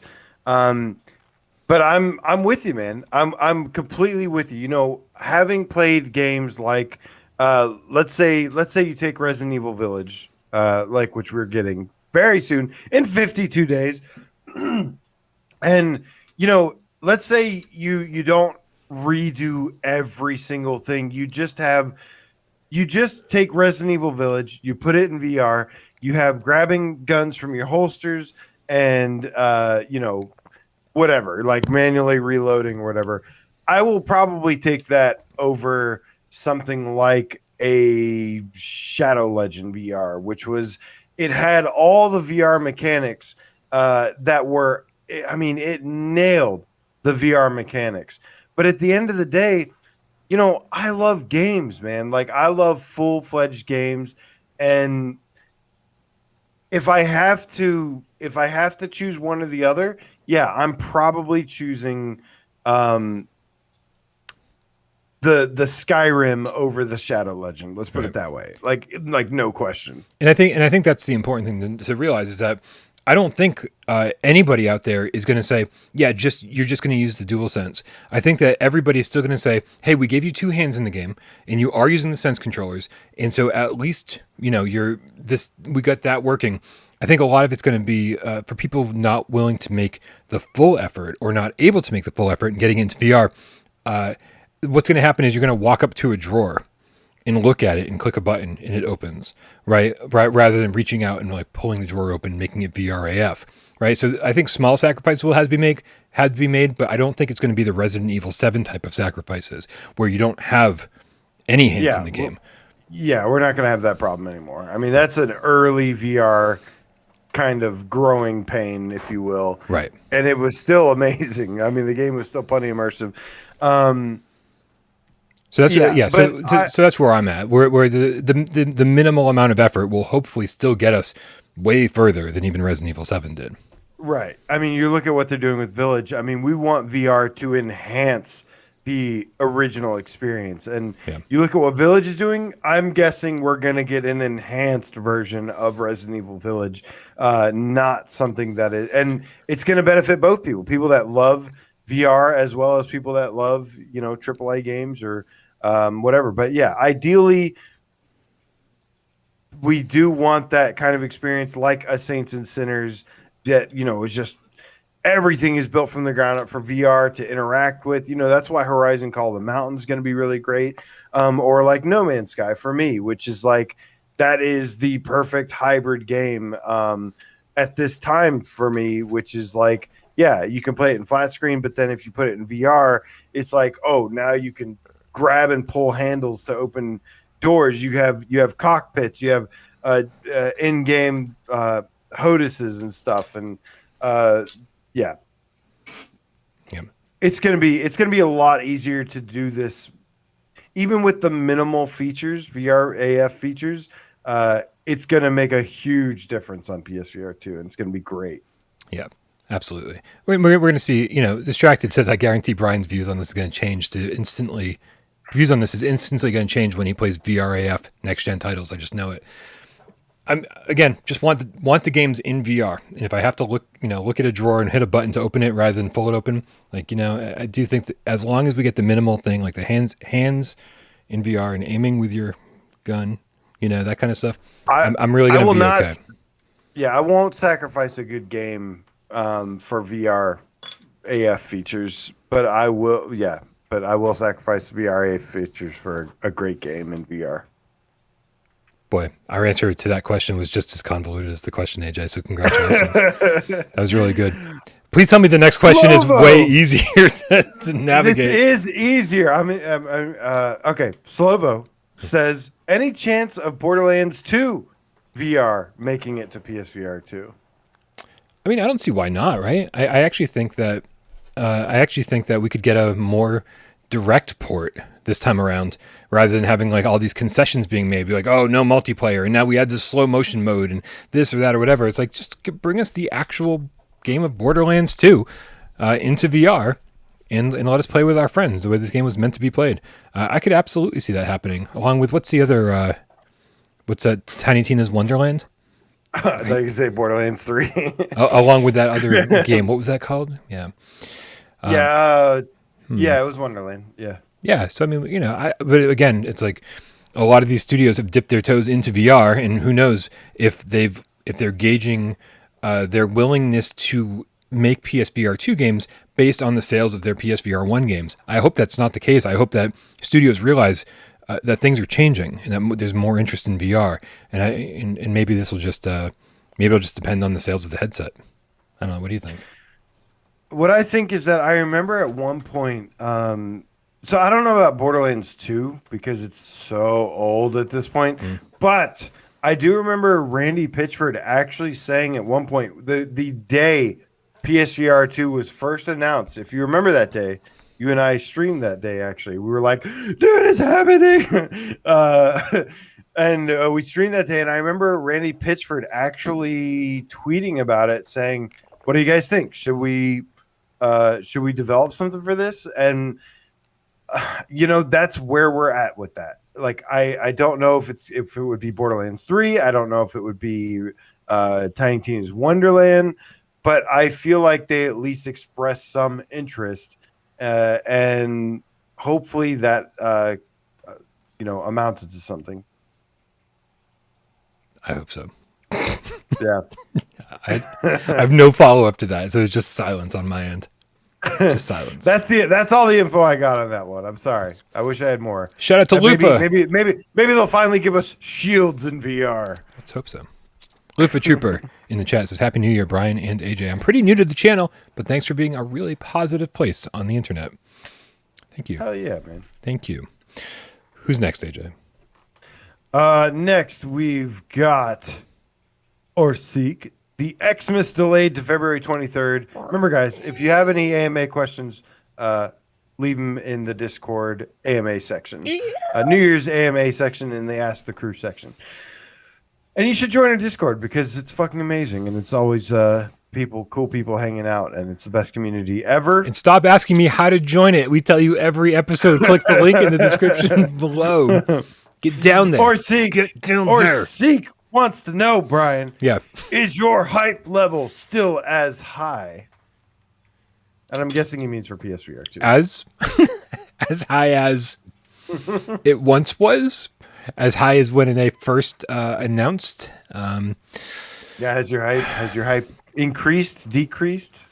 My hype level is a roller coaster, AJ. I feel as though we have these long bouts of silence or these PlayStation blog posts where they, talk about things like Fantavision and Kazuna AI, Touch the Beat, and Tale of Onogoro, games where it's like, okay, cool. What is that? Is that you playing with bottle caps? Oh shit! Sorry. No, I didn't realize you made the sound. Noise canceling. You made the sound, then looked around like I thought you heard it coming from me, and then I was like, "Wait, am I making that noise?" But I think I would know. Yeah. This is what happens at 11:34 at night, AJ. I start not knowing if I'm making noise or if it's you. But what were we talking about? I have no fucking idea. Is your hype level? What's your hype level? It's been pretty steady. That state of play we just talked about was like an all-time high. When they showed Resident Evil Village, which was something that we had been hearing rumors about for like a year and a half, and then they finally showed it with the PSVR2 logo and like revealed that Village was actually happening on PSVR2, and amazing. And then Resident Evil 4 with PSVR2 content, and then No Man's Sky and blah blah blah blah blah and whatever, and everything was just like, holy shit, it's finally happening. And then they just go silent. And I'm like all of you guys. It's like I need like a constant influx of hype. I need Sony to keep renewing that, because we get real excited about shit, and then after about a week that fades off, that tapers off to a point where we're like, feed us more. Like, we want to be excited. We want to give you money, right? Like, headset's $550, and you're buying a bunch of games with that. It's going to get real expensive real fast, and we want to give our money to Sony. But like, you gotta give us a reason to be excited, and maintain that level of hype. And instead of maintaining it and just going up and up and up and up and up and up and up to the apex of the roller coaster, it's just been like, and then it kind of stalls out, and then it starts going up again, and as it comes down, it stalls out. And I'm like, oh, okay, I'm all over the place. I'm pretty sure, once CES hits, just days away, it's gonna be a steady level of hype from that point on. Yeah, it would be really awesome if they do something pretty good. I'm hyped as fuck, man, and I don't think that's going away. You know why? Because I stopped putting my faith in Sony's marketing in VR a long time ago, and that has been really good for me. Really, really healthy. It's it's not necessarily what it is, man, is that I trust in the product. I do not trust in their marketing. I gave up a long time ago trying to hope for them to do something to get me excited. Rather, I've just decided to just look at what they're giving me. And to me, that is enough. Look at our launch, Resident Evil Village, Horizon Call of the Mountain, Switchback VR, Demio, No Man's Sky, a lot of other great games as well. Saints and Sinners Chapter 1 and 2. And just what the capabilities of the headset alone are, how much easier it is to develop for the PSVR2 headset than it was for the PSVR1. All the stuff I need is there, man. It's unfortunate sometimes that Sony can't hit people on the head with like what they have very easily, but it doesn't matter because I know the product is there, and that's what I'm excited about. So my hype level is still 100%, sir. Yeah. I agree with everything that you're saying. It's what it's really going to come down to for me very shortly, once launch is over. Once launch is over, then I'm going to start looking at third parties, right? Because honestly, I don't feel like it's actually Sony's responsibility to be making tons and tons of first-party games for this. Yes, it would be great if we get one here and there, right? Or make some games, hybrid games. But that's all well and good. But Sony's not going to survive on first-party games alone, right? The PlayStation 5 isn't surviving on first-party games alone. And so I don't expect the PSVR2 to do that either. I want games like Dead Island 2 or other games that I can't think of off the top of my head. But like I just want to see this influx of hybrid games from third parties, because again, even if Sony does give it full support behind this thing, we're only going to see one first party like AAA Sony title like once every year or two at best, right? So we need that influx of AAA third party stuff. And so that's where hybrid games is going to be so important, because that's what's going to carry the system. And so, yes, I want to see more from Sony, but really I'm going to be looking at third parties very, very shortly and being like, where's your PSVR2 version of this game? It certainly seems like they're absolutely leaning heavily on third party and indie developers right now. And, that's okay as long as Sony chips in as well. Yeah. There's nothing wrong with that. They're chipping in by making the headset, which is one thing. Huge. But they have to chip in with some big games as well from first-party developers. We need our Spider-Mans. We need our Astrobot, either remaster or 1.5 or whatever the hell you want to give us. We need Astrobot back. Or 2. We need our Gran Turismos. We need these games, period. And these will benefit the indie developers as well and keep customers satisfied. So it's all important. Speaking of third parties, AJ, Stupid Donkey with the $5 tip says, Detroit Become Human is maybe my favorite game ever, besides Mario 64, Final Fantasy 7, etc. I love that he says etc. Like, it's like, besides these other amazing games, this is my favorite game ever. He says, the way that connects is wild. Yeah. Could that game work in VR? FYI, I'm drunk and safe. Good to know. Good. I will say, man, I haven't played Detroit Become Human. Have you? No. Okay. I played Heavy Rain. And did you play Beyond Two Souls? I think I played the demo for it. Did it have a demo? I played a little bit of it. I was just talking to somebody recently about it though, and they were like, "Yeah, you need to play it." And I was like, "Well, I liked Heavy Rain, but it was like a unique experience." But yeah, Sean, right? Yeah, I agree. I do feel like the formula for Heavy Rain was cool. And then, we just lost AJ. The formula for Heavy Rain was cool. And can I step away for 2 seconds? Yeah, you can. Okay. Sure. I'm just going to talk to nobody. Which is, sort of the formula for this show anyway. AJ goes away for literally 2 seconds, and I'm already throwing shade. Like, this is just how shit goes. I feel bad for all of my friends because this is how this happens. Yeah, Detroit Become Human looks good. But yeah, I played Heavy Rain, and that formula was really cool. And then they were like, we're going to use that exact same type of formula again and tell a new story using the same type of interesting control schemes with Beyond Two Souls. And I played that, and I actually enjoyed it way more than most people did. Give me a first-person VR version of that where you ditch the motion controls. And what I mean by that is like ditch the Wii waggle type controls and let me just do this. Like, let me just do the things, like walk over to the table and put the plates on the table. That's fine. So yeah, I mean, but that's some glowing, thank you. Mancunian Gamecat in the chat says AJ's looking for Jason.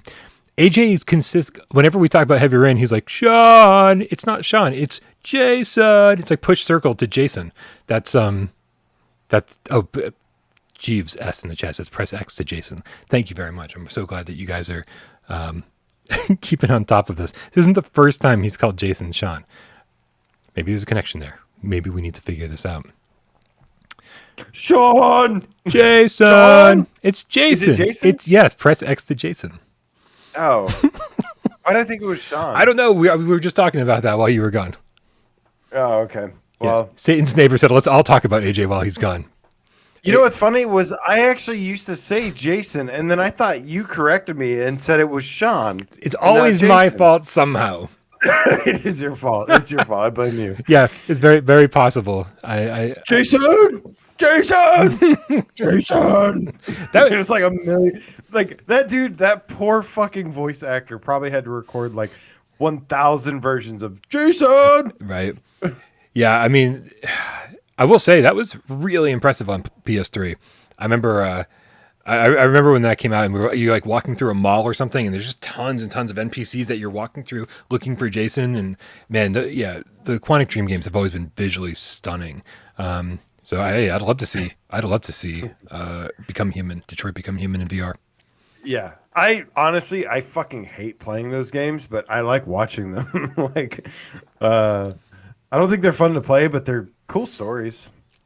Scott Jessico, PSN Harry Fellow, PSVR Gamecat for Life. Rare in the chat says press cross to Jason. Brian, say it right. It's my God. What year is this? What year is this? Press crucifix to Jason. Like, come on now. Cross. What marks the spot, Scott Jessico? What marks the spot? He's going to be like, the cross marks the spot. I'm like, God damn it. Oh, man. Good shit. We got like 15 more minutes before New Year's. What other Aceville says Sean is Minority Report. That's a movie I've been wanting to watch again. I haven't watched that since it came out, and I've been really wanting to see that. 16 minutes. Should we move to the next question? Sure. I'm not doing anything else. Oh, well, you're about to be, because Nick Yulo asks in the AMA in the Discord, which you can if you join down below, says, not really a question. I just want Brian to cut head and arm holes into one of those new trash bags and do a little dance. So I've been making this excuse for literally a week that that I didn't have trash bags, so I couldn't clean my apartment because there's just like so much shit that I just need to throw away. And it was true. It was actually true. And even the last trash bags I had were really, really shallow. I didn't realize I don't know how to measure trash bags in gallons. Apparently, now I've learned. I got the biggest trash bags ever. And I mean, I could do it like if he really wants me to. I just don't know if this is going to be like, you know, the gag he wants it to be, or if this is going to be how I finally leave this world. I didn't cut the holes big enough. I'd like to think, this is a request that comes from one of our moderators, one of our head moderators. Aren't our moderators supposed to be keeping us safe from harm instead of? So you can thank our moderators who do a fantastic job always, not only moderating the chat, but also trying to enhance the viewer experience for you fine folk. So good job. How's this for ASMR? Can you guys hear the trash bag? Jesus Christ. It's kind of like noise canceling for me. I don't know if that's a thing, but strangely, it doesn't look all that much different from my normal wardrobe during Gamescast. It doesn't look much different. Right? I bet if I get the light just right. It looks like you're wearing the same shirt. It's just shinier. I like shiny shirts. We are really running out of things to talk about if this is what we've resorted to. Tornado was looking at me. She's like, something's not right with Daddy. This is not going to go. This is not right. Okay. All right. Listen, moderators get what moderators want. Now you have to do a little dance. Just a little dance. All right. There you go. Damn. I mean, that was like. I mean, he delivers for what. I mean, he's doing this for you. You asked for it. He did it for you. Bro, follow my TikTok channel. Now you're a moderator for life because you owe him. All right. How is this a forever thing? Do I get to take this off at some point? You can take it off. Not until Nick tells me. Gamecat. No, you can take. That's all he asked. He didn't ask you to keep it on forever. He just said to put that on, make your head and arm holes, and do a little dance. You have fulfilled the promise, sir. Let me let you get your headphones back on. Oh, no, I never took them off. They were on the whole time. The flowers are still standing. Mancunian Gamecat says, not a question. Just wanted to thank Brian, AJ, Miles, and Wes for making the last couple of years amazing. Having health problems and not going out much, watching Gamescast has made it suck a lot less. Man. Just really happy that, you know, we're here for you, man. Really happy that you find a little comfort in hanging out and watching the show. Maybe we can distract maybe we can distract you from, you know, from what ails you every so often. And just knowing that we're doing that for anybody at any point makes me really happy. Yeah, I mean, that makes this all worth it right there. Even, you know, whether it be one person or, you know, 1 person, 5 people, 10 people, and right back at you, because this channel and this community, I should say, especially, has been amazing for my mental health and, you know, have brought me some of my favorite years of my life. So thank you guys as well. Yeah. I mean, if we can just real quick, and I've probably said this a million times, but I'm going to say it one more time because of the topic. I went through some real hard times when in Podcast Beyond, IGN's PlayStation podcast, Greg Miller and Colin Moriarty, like really pulled me through some dark times. And sometimes the only thing I had to look forward to was their next show. And it was like, I don't even want to like get as dark as I want to here. It was just a big deal, right? It was just a big deal. Like, and they kept me going through some really, really shitty times. And I always said when we started this, I was like, if I'm ever that for just one person, then I will feel so happy that I've done something good on this planet. And I've gotten so many emails and DMs and messages from people saying that we have been that for them. And it just, I mean, I'm just so grateful that we can be there for you. You certainly have, man. Myself included. So thank you, Brian. All right. We get a couple tips, man, in the chat. Let's go to we can sidebar here. Satan's neighbor with the Canadian $10 tip says, hoping I grow a pair this year so I can finally, like, dude, just like, so when the ball drops, just lift them back up. I think we can reverse the year by lifting the balls. Okay, so I hope I grow a pair this year so I can finally play. Does anyone else get that joke, or am I just didn't? I can finally play Resident Evil in VR. I hate jump scares. FYI, I'm stoned and safe. This is good. We're getting updates on everybody's. This is a strong statement coming from somebody who I always hear their voice chime in and present when I'm playing Dread Halls. Satan's neighbor. Every single time. Yeah. Like, if there's something I remember Satan's neighbor for, is always being there when I'm playing Dread Halls on a Saturday Night Live stream. I love it. I hope you grow a pair this year too. Like a village is apparently much less scary, so that might be your better entryway into the series in VR. We'll find out though.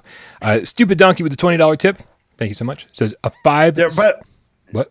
So I was just gonna say real quick. I mean, Resident Evil is amazing in VR, and you should play it because it's an amazing game. I know it's scary and stuff, but if you stick with it, you will realize that it is still a game and it is supposed to be fun, and it's not supposed to torture you. It's supposed to be a great experience, and yeah, it's scary as fuck, but it also will become a great experience if you stick with it. So it's not supposed to torture you. I played it so wrong because I felt tortured. The first half is a little torturesome, but yeah.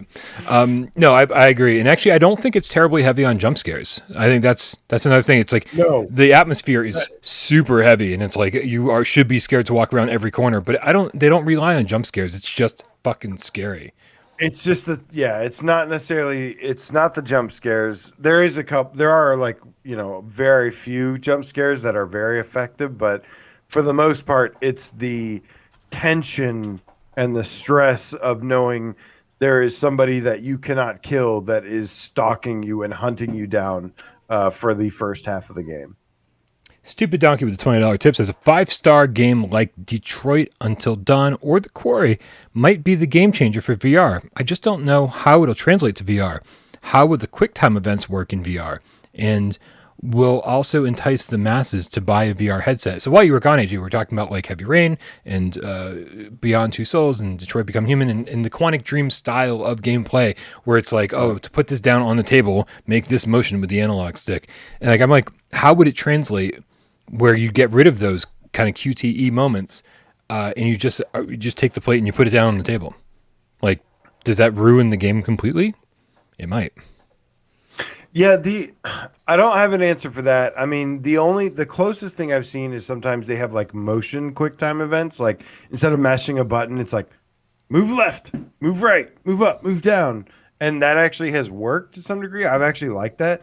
The thing I'd like to see with like heavily story-driven, narrative-driven games is like it would be awesome to have a choice of dialogue that it gives you, and then like you speak it, and then it actually like inputs that into the game.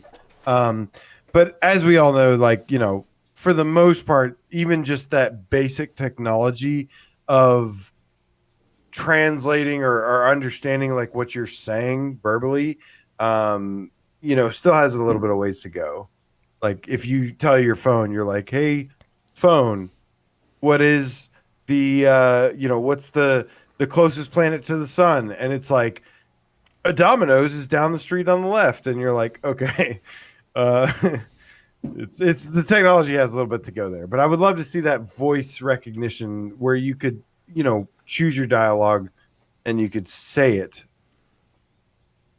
to input it into the game.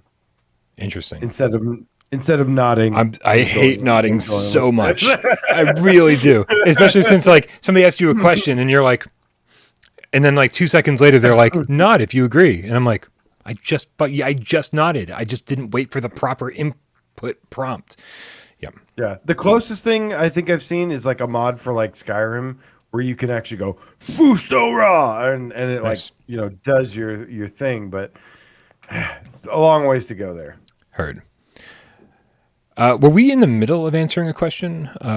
One of the AMA questions, or where were we? We have we can move on to the next one, which is because we have 6 minutes left. So this is a pretty in-depth questions here. Good. This is almost like 20 questions. Good. We have 6 minutes. Let's do an in-depth one. Cues for both. What is your favorite genre of games? Pretty easy. Horror. For me, I'd probably say sci-fi, exploration, or RPG. Horror. What is your favorite gameplay mechanic? Running from things that I'm scared of in horror games. No, I just like upgrades. I've said it a million times. I love progression in games, and so anytime you go, hey, you've gained enough currency or whatever it is to go to the sub menu and like upgrade your firepower, upgrade your health or whatever. I love feeling more powerful 3 hours into a game, 6 hours into a game than I did just hours ago. Like there's always that carrot dangling at the end of the stick. That's what I love most, gameplay wise in games. Gameplay mechanic for me, probably exploration. I love exploring the grassy place. I love exploring the icy place. I love exploring the volcano place. I love exploring the desert place and the forest place and the mountains place and just on and on and on and keep exploring the blue forest, the purple forest and all that stuff. Which book, TV, or movie would you like to see adapted into a VR game? Or just as a game, but I'm going to pretend like it's VR. Book, TV, or movie? Yes. Wow. I feel like this requires some thought. You got anything to? Oh, like endless amounts of stuff. I'm a huge movie buff. I would absolutely say Blade Runner. I would fucking love Great choice to play Blade Runner in VR. If not Blade Runner, then probably Edge of Tomorrow, which I love that movie. And Blade Runner or Edge of Tomorrow as far as movies. There's a couple books and a couple TV shows as well, but being such a strong movie, like a big movie buff, I would like that. Yeah, I mean that's I feel like the proper answers to this are like action movies, right? And and that's really not my genre. So I've missed out on a lot of great movies over the years because they've been all action heavy. Meanwhile, in video games, I would love action movies. But Loopy the Underground Gamecat with the €5 in the chat says, I think the Impatient, AJ, gave you an option to say the dialogue lines out loud. Yeah, there were like keywords. I think you could just say. Remembering, I think it was just like yes and no, right? But like they were keywords, so it wasn't just yes and no. There were other short phrases or something you could say, and I turned that off very quickly. I was like, I fucking hate this so much. Yeah, I was wondering about that because I remember Impatient having something like that, but I couldn't remember if it was actually speaking dialogue or if it was like. I don't remember it working very well either. Yeah. Not that it would select the wrong answer, it just wouldn't select an answer, and you're just like, this one over here. Just 3 minutes. Let's finish Hagbard Sea Lines questions here. Okay. What are your biggest wishes for 2023? I mean, the only thing I care about is PSVR2. Like that's it. Like I want to survive long enough to get a PSVR2, play a PSVR2, and hang out with you guys and talk about PSVR2. I'm a simple guy. Like that's really all I want out of life. When this year's over, AJ, I'm like, there's really nothing to look forward to anymore. That's it. Yeah. No, that's all I care about too. Is like I'm just really excited about PSVR2, and I don't really like. I'm not here. Because I'm not on YouTube for me. I know it's called YouTube, but I'm not here for me. I'm here for PSVR, PSVR2. I'm here for Brian. I'm here for this community. There's a bigger thing than myself going on here, and I support that. And for biggest wishes for 2023, I just hope that PSVR2 has an amazing 2023. Finally, he asks, please explain the 23 Enigma X. This is the easiest question of all of his questions he's asked. Wait, what was the question? I have no fucking idea. Okay. We're getting yelled at in the chat.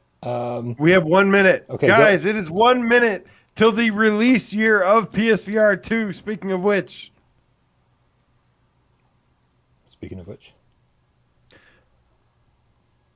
Boy, we have 40 seconds. 40 seconds now. What did you what are we did doing? your mic change? No, what are we doing for 40 seconds? I'm just sitting in front because I'm like trying to copy and paste tips because somebody told me we missed a tip, and I was like looking back and trying to get them all, and yeah, now we've got a bunch of tips to read. Oh. Tell me when we have 5 seconds left, and I'll switch back to the and we can count down. 15 seconds. Okay. All right, here we go, guys. Are you ready? 10, 9, 8, 7, 6, 5, 4, 3, 2, 1. Whoa! It is 2023. Whoop, whoop, whoop. Wah, wah, wah. Ow, ow, ow. Awesome. I think I actually timed that right. I think it was counting down with you. So how perfect. Happy fucking 2023. We made it. The year. We fucking made it. The year of the release of PSVR2. but really, man. Yeah. I mean, just this community though, man. This is the fucking best community ever. This really is the best community ever. Thank you all very much for being here with us.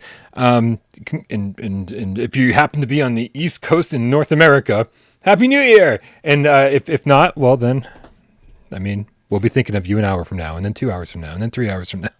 Yeah. Maybe we'll be here long enough, if you're lucky, we'll be here long enough to catch the central time. Oh, Jesus. Let's get caught up on some of these tips. And I think I saw Mancunian and Gamecat say that we missed his tip, and I went back as far as I could, and I didn't see it. So if we did actually miss your tip, Mancunian, please let me know in the chat what it was. Genetic Blasphemy, I can't even pronounce it the way you wrote it, with a $2 tip says, Happy PSVR2 year. Hell yeah, that's very true. It's literally coming out next month. Next month now, AJ. It's official, guys. Officially January 1st. Official. PSVR2 is coming out next month. We're 1 month away from PSVR2. Oh. Man Bear Pig Gamecat with the $5 tip says, did PSVR 1 get more or less advertising at pre-launch than PSVR 2? PSVR content be lifeless without you guys, so thank you. Countdown to AJ removes beanie. Oh, is that? Oh. Is that a thing? I mean, only if you want to discover the secrets of the universe, but is that what's happening under there? You have to prove yourself first. It'd be tough to go back and try to figure out exactly the kind of advertising PSVR got. I mean, because they just had this like kind of epic. The GDC event, was that what it was? Where Shuhei like kind of like revealed Project Morpheus and like showed off some tech demos and that kind of stuff. Like that was really exciting, but it was different, right? Because it was VR. No one really understood like what it was going to be like on PlayStation specifically. So it was more like I don't know. It was just different, I think, the way they've handled it so far. But I don't think there was a lot of advertising prior to PSVR 1 coming out. I think it was more like, it's like, oh, let's see what Kind of Funny has to say about this. Let's see what IGN has to say about this when the embargo's lifted like a week ahead of time. And that was kind of it. And then there was like lots of state of plays and in PSVR 2 sizzle reel type things. After it came out. So maybe we'll get those too. PSVR 1 sizzle reels. I don't know. Did you get the dyslexic game cats? That's the next on the list. Dyslexic Games Cat with the $5 says, just to say hello for the first time. One of your the game cat dyslexic. The dyslexic games. Okay.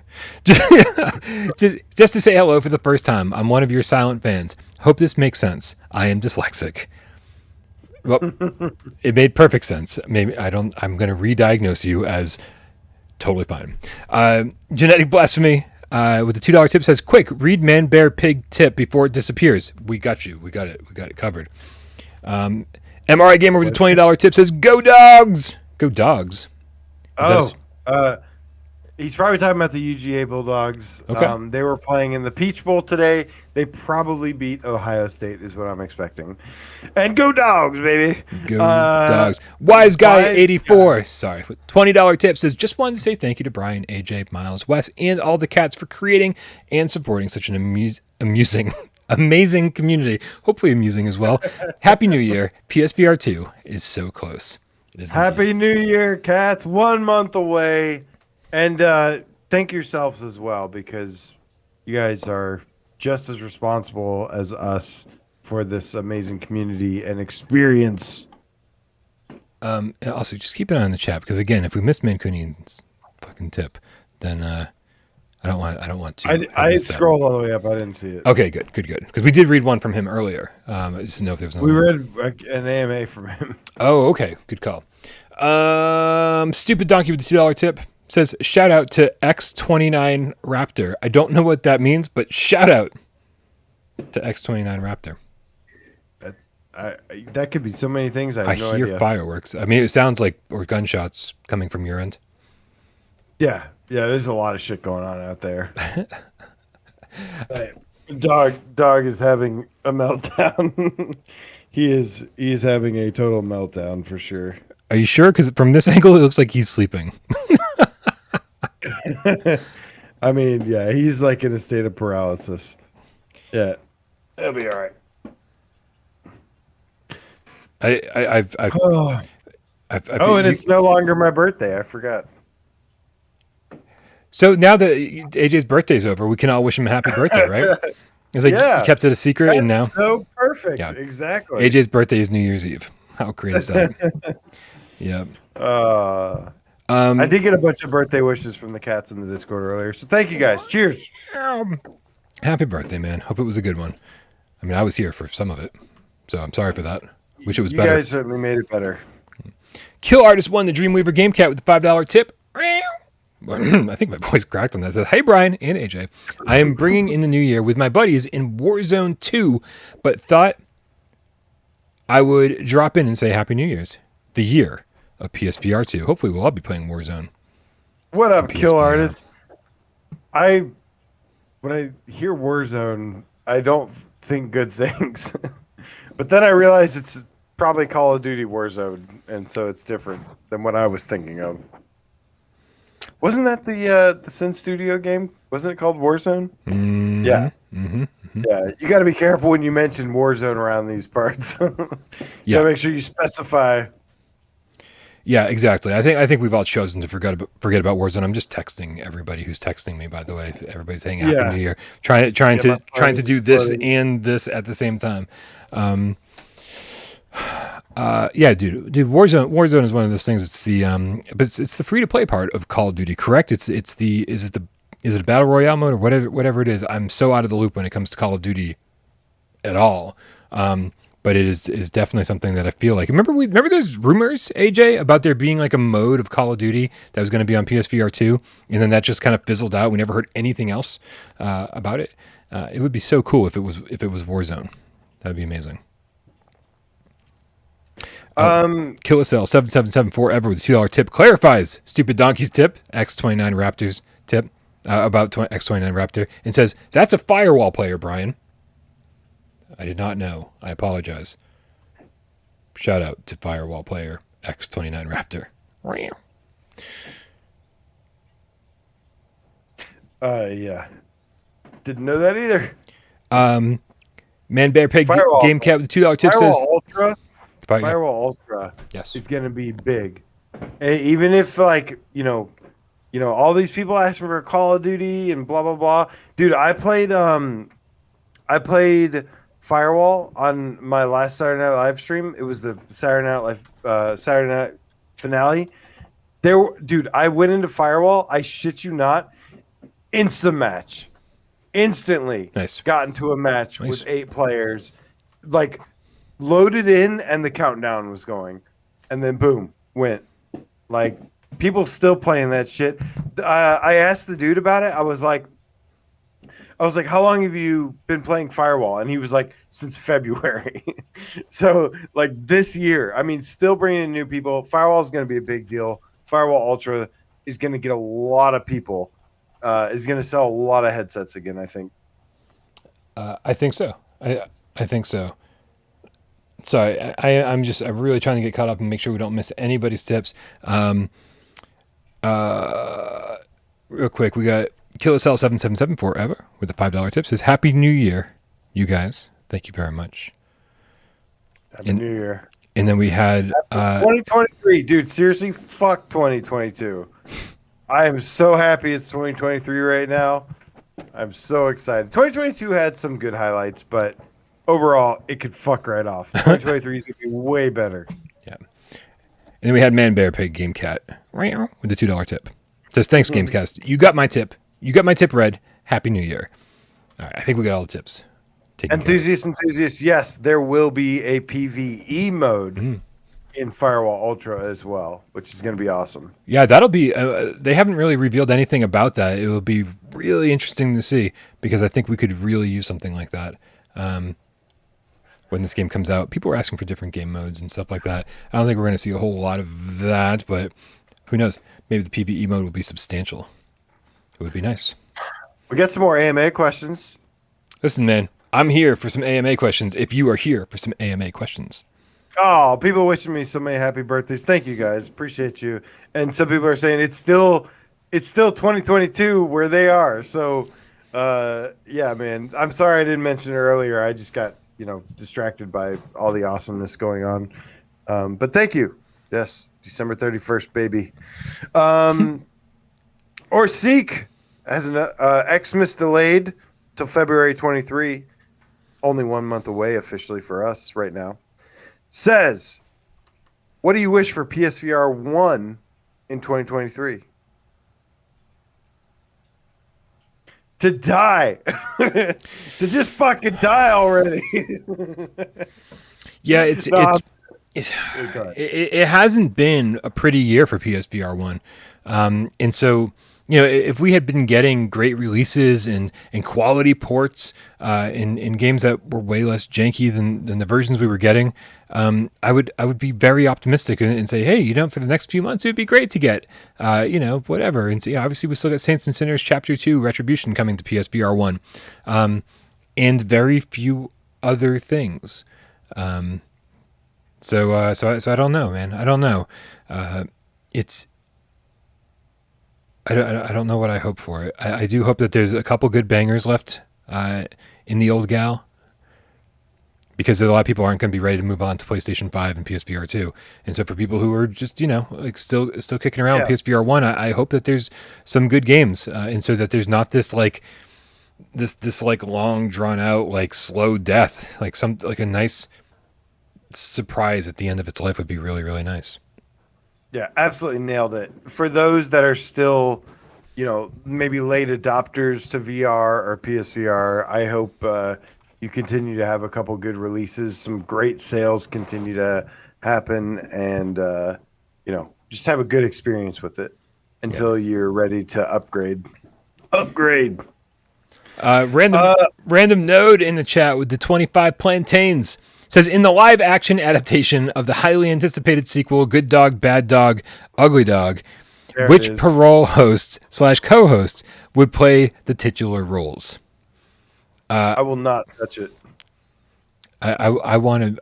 Wait, we're not going to be in the live action adaptation of the Good Dog, Bad Dog movie? Is it a movie or a sequel? A game sequel? I don't know. It's a sequel. Live action adaptation. Fuck that game. Yeah. And yeah. No. I'll be a bad dog. Be a bad dog all day, baby. That's right. I'll paw at you and bite your leg. It's getting late over here, AJ. The Gamecat Cowboy Dan with the Australian $2 says, Happy New Year's. 4 p.m. here. 4 p.m. must be 4 p.m. on New Year's Day, right? It must be. Oh my God, Australia's so far ahead of us. It's crazy. They're in the future. Happy birthday, AJ. Thank you so much.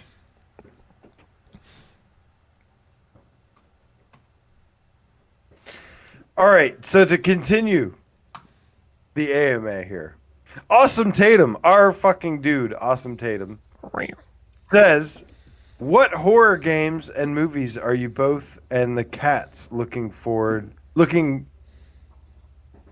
to? Most looking forward to? Oh, Sorry. all of them. There's so many bad ones that I just watched them all, and I really like. I was disappointed with Smile. I was disappointed with the new Halloween movie, and I just watch all horror movies that come my way in the hopes that there will be a gem amongst them. But I love horrors enough to sit through all of them and make my own opinion. I thought Barbarian was great. Not like, groundbreaking like people thought it was or said it was, but a solid horror movie. And I feel like we don't get solid horror movies much these days, so I'll take what I can get. I'll watch everything that comes our way. I'm excited for everything. I have no idea what horror movies are to come still. But I did watch a couple good ones this year. I watched Terrifier for the first time. Oh, yeah. And I'm not usually a gore person when it comes to movies. Like, I don't watch movies for gore. I don't know. It just doesn't do anything for me. But I did like Terrifier, and I did like Terrifier 2 as well. Terrifier 2 was super weird, but I enjoyed it. Yeah, I'm with you. What did you say? I'm with you. Gore is like a nice addition to horror movies, but it doesn't. I'm not in it for the gore. When it comes to horror games, that I'm looking forward to the most, Resident Evil Village, Switchback VR. Don't blink, AJ. Don't blink. Yeah, I hear all these people talking about like blinking with one eye to see if that's going to actually work. Right? That'd be interesting. Yeah. It was the Edge magazine article was kind of all over the place when it came to PSVR2. But man, it was really nice hearing them talk about Switchback and about how playing through that section, they kept their eyes open as long as they possibly could. And then when they finally, it's so funny to see something like on the wall that says "Don't blink," and you're like, okay, because you're fucking terrified to do so. And then you finally you're like, I gotta blink real fast. And then you blink and suddenly the mannequins are like way closer to you. I think that's going to be so good. So good. I can't wait for that shit. Aceville VR says, I'm looking to get a haptic vest. Are you guys pro haptics? Can you see yourselves wearing vests with PSVR 2? Bro, people can't deal with a wire. Do you think that people are going to fucking get dressed up to play VR? You're like, oh, not only now do I need to have headphones and a headset, and now I've got to put an article of clothing on. It's just, this is more friction. And don't get me wrong, I will fucking wear a haptic vest. Why the fuck not? I'm probably going to play for 7 hours straight. I might as well feel everything that I can feel. I'm pro everything, right? Until it becomes just a nuisance and doesn't add to the experience, like the 3D rudder, right? And is that more fireworks over there? Yes. Yeah, there's a lot going on here. Yeah, I'm pro everything, man. Anything that adds to the immersion. I'm pro fans. I'm pro ginger. I am interested to see how much haptics play a part in the accessories department for PSVR 2. Yeah. I do feel like that is part of one of the bigger iterations on accessories for PlayStation, and yeah, lots of potential there. Did you see the haptic shorts that were going around Twitter? No. It looked like a haptic diaper. I mean, no, it looked like exercise shorts, but with pads all over it for haptics. I mean, that might be where I draw the line. I don't know until I try them.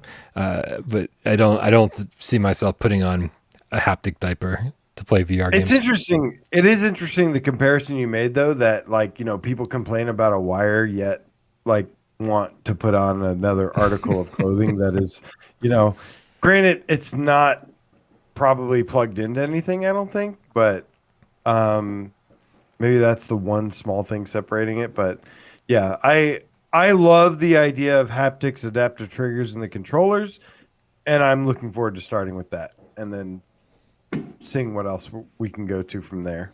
Yeah, and the headset too, of course.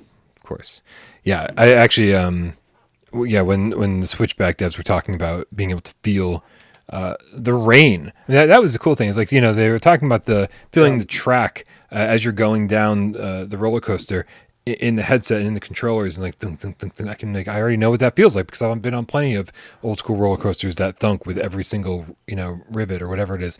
But when they said you can feel the raindrops, I was like, man, this is the kind of shit that's some super subtle shit. that's going to play an amazing part in the future of VR. Yeah. Weather. Lots of games have different like weather effects, and yeah, instant excitement for me from that. Darth Vader the Game Cat says, with PSVR2 closing in fast, that is correct. We are 1 month away at this time. What is your favorite memory with PSVR1? Easy answer, Brian. Easy answer. And that is all the time I have gotten to spend with you, Brian, and with this fucking community that is amazing. Okay, what's your real answer? VR is just an amazing piece of technology that has enhanced the gaming experience for me. And yeah, and I can't wait to see how it evolves and grows even more.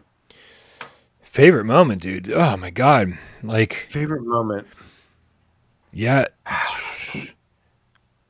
I can't, I don't know, man. Like, I mean, I hate going back to Resident Evil 7 over and over, but damn, like even the demo, I was like, I just didn't think that shit was possible. You know, even on the OG PS4, you know, and there were 2 separate demos, not just the kitchen. The kitchen was like a separate thing, but then there were 2 actual demos, both playable in VR. And I remember playing those demos being like, I don't know if I'm going to be like, I'm not going to have enough courage to play through the actual game in VR. And I can only imagine, like, this was before I was really live streaming. Like, you know, I would have like Let's Play clips and stuff. I would have like, oh, here's me playing this game for 20 minutes and narrating and stuff, but it wasn't live. And I don't think it would have gone terribly well because I was a baby, man. I had to take off the headset like every 20 minutes. Every time I had to walk up to a new door, I was like, I don't know if I can do this, man. Like, cause what if something's behind that door and it just gives me a heart attack? I don't know if I can handle it. So yeah, there's so many memories, man. Dan Kiefer says ambushing Brian with all the cats in Zenith is my favorite moment. Oh my God, it was so good. That was pretty good. If you don't know what we're talking about, you can go to Brian's Zenith review, and you can see the very end of it. And yeah, we had this whole thing planned out where we had like a fucking 100 game cats in Zenith waiting for you. And they were all hiding. They were all hiding. Yes, they were all hiding. And I was like, and the key word, the word was Gamecat Dojo. And then everybody came rushing out. I have this favorite memory in Dread Halls for some reason. I don't know why, because I fucking hate Dread Halls, but I have a favorite memory in Dread Halls where in Dread Halls there's a safe room. And like you get to that room and, you know, there's just music that plays and you generally get like a moment to like take a breath. And there was one time where I opened a door. I was like talking to the chat, playing Dread Halls, and I opened the door and I was like, safe room? And like I thought it was a safe room. And then I looked over to the right and there's a fucking witch staring me right in the eyes and like screamed in my face, and it was the most scariest thing ever. And yeah, it was terrifying. Still one of my favorite moments. It's kind of similar to when you were playing Persistence and you were like, there are people watching. There are people watching. Be strong. Be strong. And then something's like, and you're just like, ah! Yeah. It was like one of those moments, you know? Nice. Yeah, I love when games play with your perception of things. They're like, oh yeah, this is a safe room. Like we've trained you to know that this is a safe room and there's no harm can be done here. And like, and then haha, we were just kidding. We're just kidding. Here's something that's gonna scare the fuck out of you. Flame Hat, the Game Cat says AJ's Tarzan stream was great fun, which proves that y'all just like me being fucking miserable. Because I fucking hated that game so much. Stupid Donkey with a $2 tip says the only good Terrifier movie was All Hallows Eve. Not gonna lie, man, I couldn't remember that. I've actually got the trailer up and running right here on my screen. And it's not ringing a bell. It looks really kind of good. Yeah, I haven't heard of that. Yeah, it's from 9 years ago. So I guess we're behind the times on this one. Maybe let's check it out. I mean, I'm guessing that's an actual recommendation.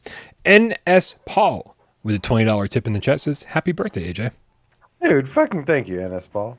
Appreciate you, dude. Thank you. Yeah. Yeah, let's get a couple more questions in and wrap this up, man, because it has already been a long stream. Yeah, we got a couple more AMA questions. Well, there's definitely been some people listening to us and posting some more. Darth, let's see here. PPO Kojima asks, what's the number do you think that Sony wants a PSVR2 to sell to make them consider a PSVR3?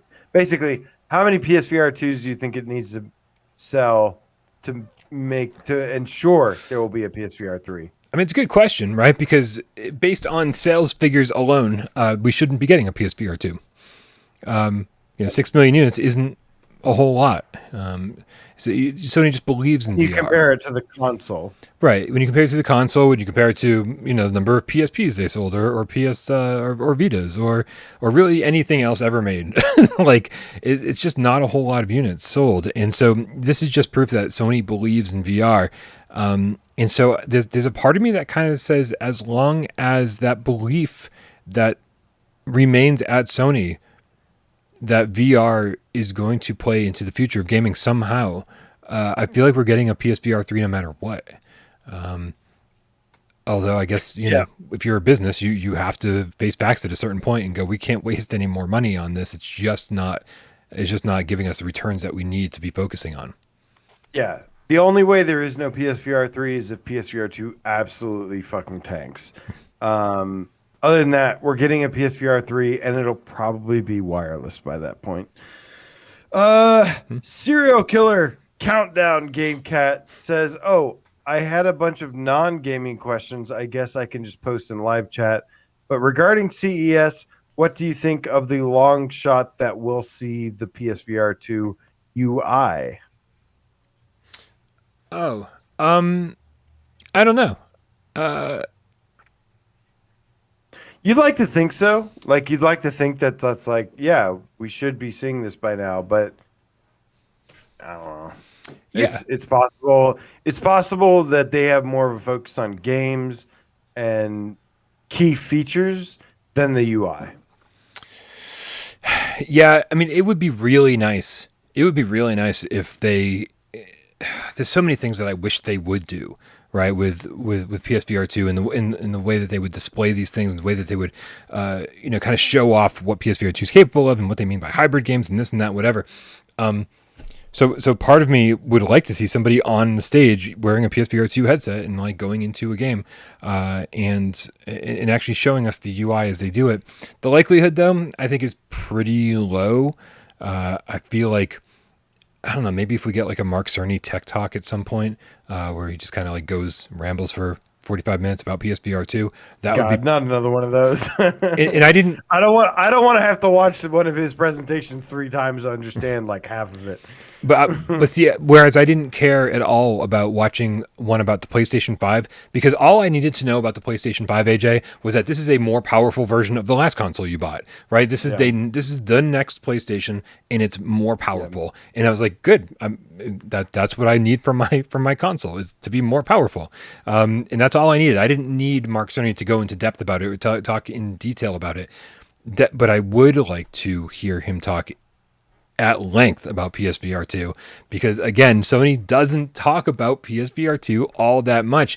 So having some dedicated 45-minute thing where he's just like, and this and this and blah blah blah and whatever, I'd be like, tell me more, Mark Cerny. Even if I don't understand it, I will watch it 3 times, because this is something I really do care about.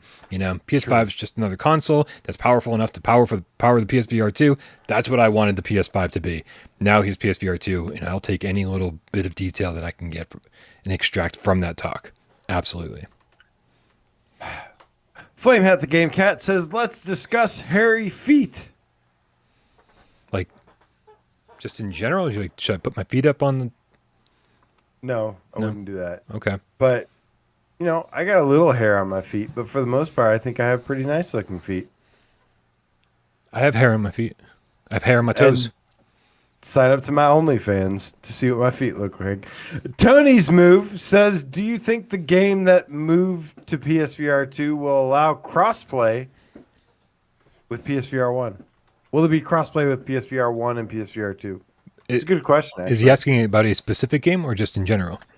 No, just the games that move to PSVR 2. Will they have crossplay with PSVR 1? It's a good question. Like, I guess examples would be After the Fall, No Man's Sky.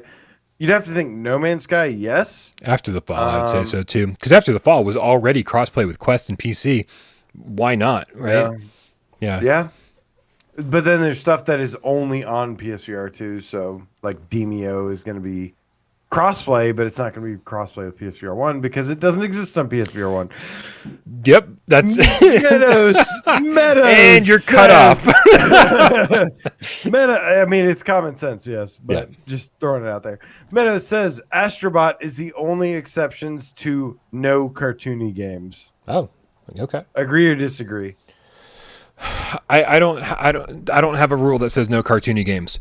I think that only applies to Emily Baxter. Yeah, I will say that I am getting tired of the art style that Quest games tend to use because they're independent games or because the hardware isn't powerful enough to create something more realistic. I'm just getting tired of that. I felt like for the last year, every game that was revealed looked exactly the same as the one before. They all had like this cell shaded, kind of like flat shaded art style, and I'm just getting tired of it. And I was saying in voice chat earlier today that I just need some time with AAA games. I need some time with realistic environments. I need some really nice looking games to be able to finally appreciate that art style again. And be like, okay, well, this is at least something. It's different than the stuff I've been playing instead of being like, this is every game kind of looks like this. So nothing against cartoony games at all whatsoever. Love my independent games, but I do need some more AAA games to balance that shit out. Yeah, I don't mind a cartoony art style if it's intentionally cartoony. I don't like cartoony art style when it is because you just don't have the talent to think of something good looking. kind of like low poly basically because you weren't able to produce something that looks better. Right. Like Super Hot. Super Hot is very simple, very basic, but it's like almost got like it's very stylized and yeah, I'm okay with cartoony as long as it's stylized. Meister26 says Sean, and by the way, Astrobot looked fucking amazing. Meister26 says Sean Murray has said that PSVR2 takes No Man's Sky immersion up several notches. How do you think Hello Games could make PSVR2 stand out? I should probably answer this one. I think so. Hello Games did a phenomenal job with their PSVR implementation and just VR implementation of the game overall. The PSVR2 features are going to help a lot because, first of all, you're probably going to get the PS5 version in VR. You're going to get things like the weather effects, which are going to be really cool. The rain, the snow, the storms, when a lightning crashes and the headset rumbles, or a sandworm busts out of the ground and the headset rumbles. You've got the taking off in the ship and the haptics and the triggers, shooting your multi-tool and the adaptive triggers and stuff. I think actually somebody told me at one point that when your multi-tool starts to overheat, that the trigger is going to be harder and harder to press, and then it's going to not allow you to press it anymore. So I have tons of faith in Hello Games implementation of the PSVR2 features in No Man's Sky, and it's going to be pretty sick. I'm changing the trailer. Don't mind me behind the scenes. Brian. Hey. I know you're kind of doing something. No, I'm good. I'm good. Okay, well, good, because Kilp wants to know, how did you and AJ meet? Tell us everything. Well, so there's this app on the phone called Grindr, right? That is not how we met. No, AJ was a constant. He was a Gamecat and was always a loyal viewer of Midnight Gamescast back when it was me, Jeremy, and Michelle, and of course Des was part of that. And yeah, I mean, I remember one time, you had mentioned about supporting the channel in different ways and helping us do guides and tips, that kind of stuff. You said that was your specialty, and you were just always part of the community and always helping out and always,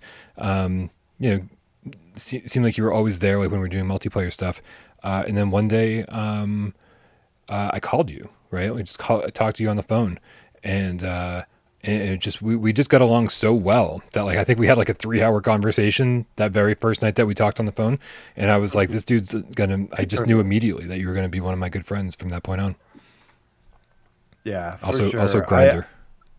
I really, I really believed in what Parole was doing. I love the show with Des, Michelle, the one and only, and of course Jeremy, who I had the pleasure of meeting in person, who was the nicest person I've ever met. And obviously Dave as well, who was one of the friendliest, most genuine people I've met in person as well. Doing the Gamecat Meetup, but yeah, I really want to support PSVR in particular, and yeah, this community really was a fantastic outlet for me to escape to when I was dealing with depression and lots of things, and this was the place I could always rely on 24/7 to come to and talk about PSVR. So I wanted to contribute as much as possible. And,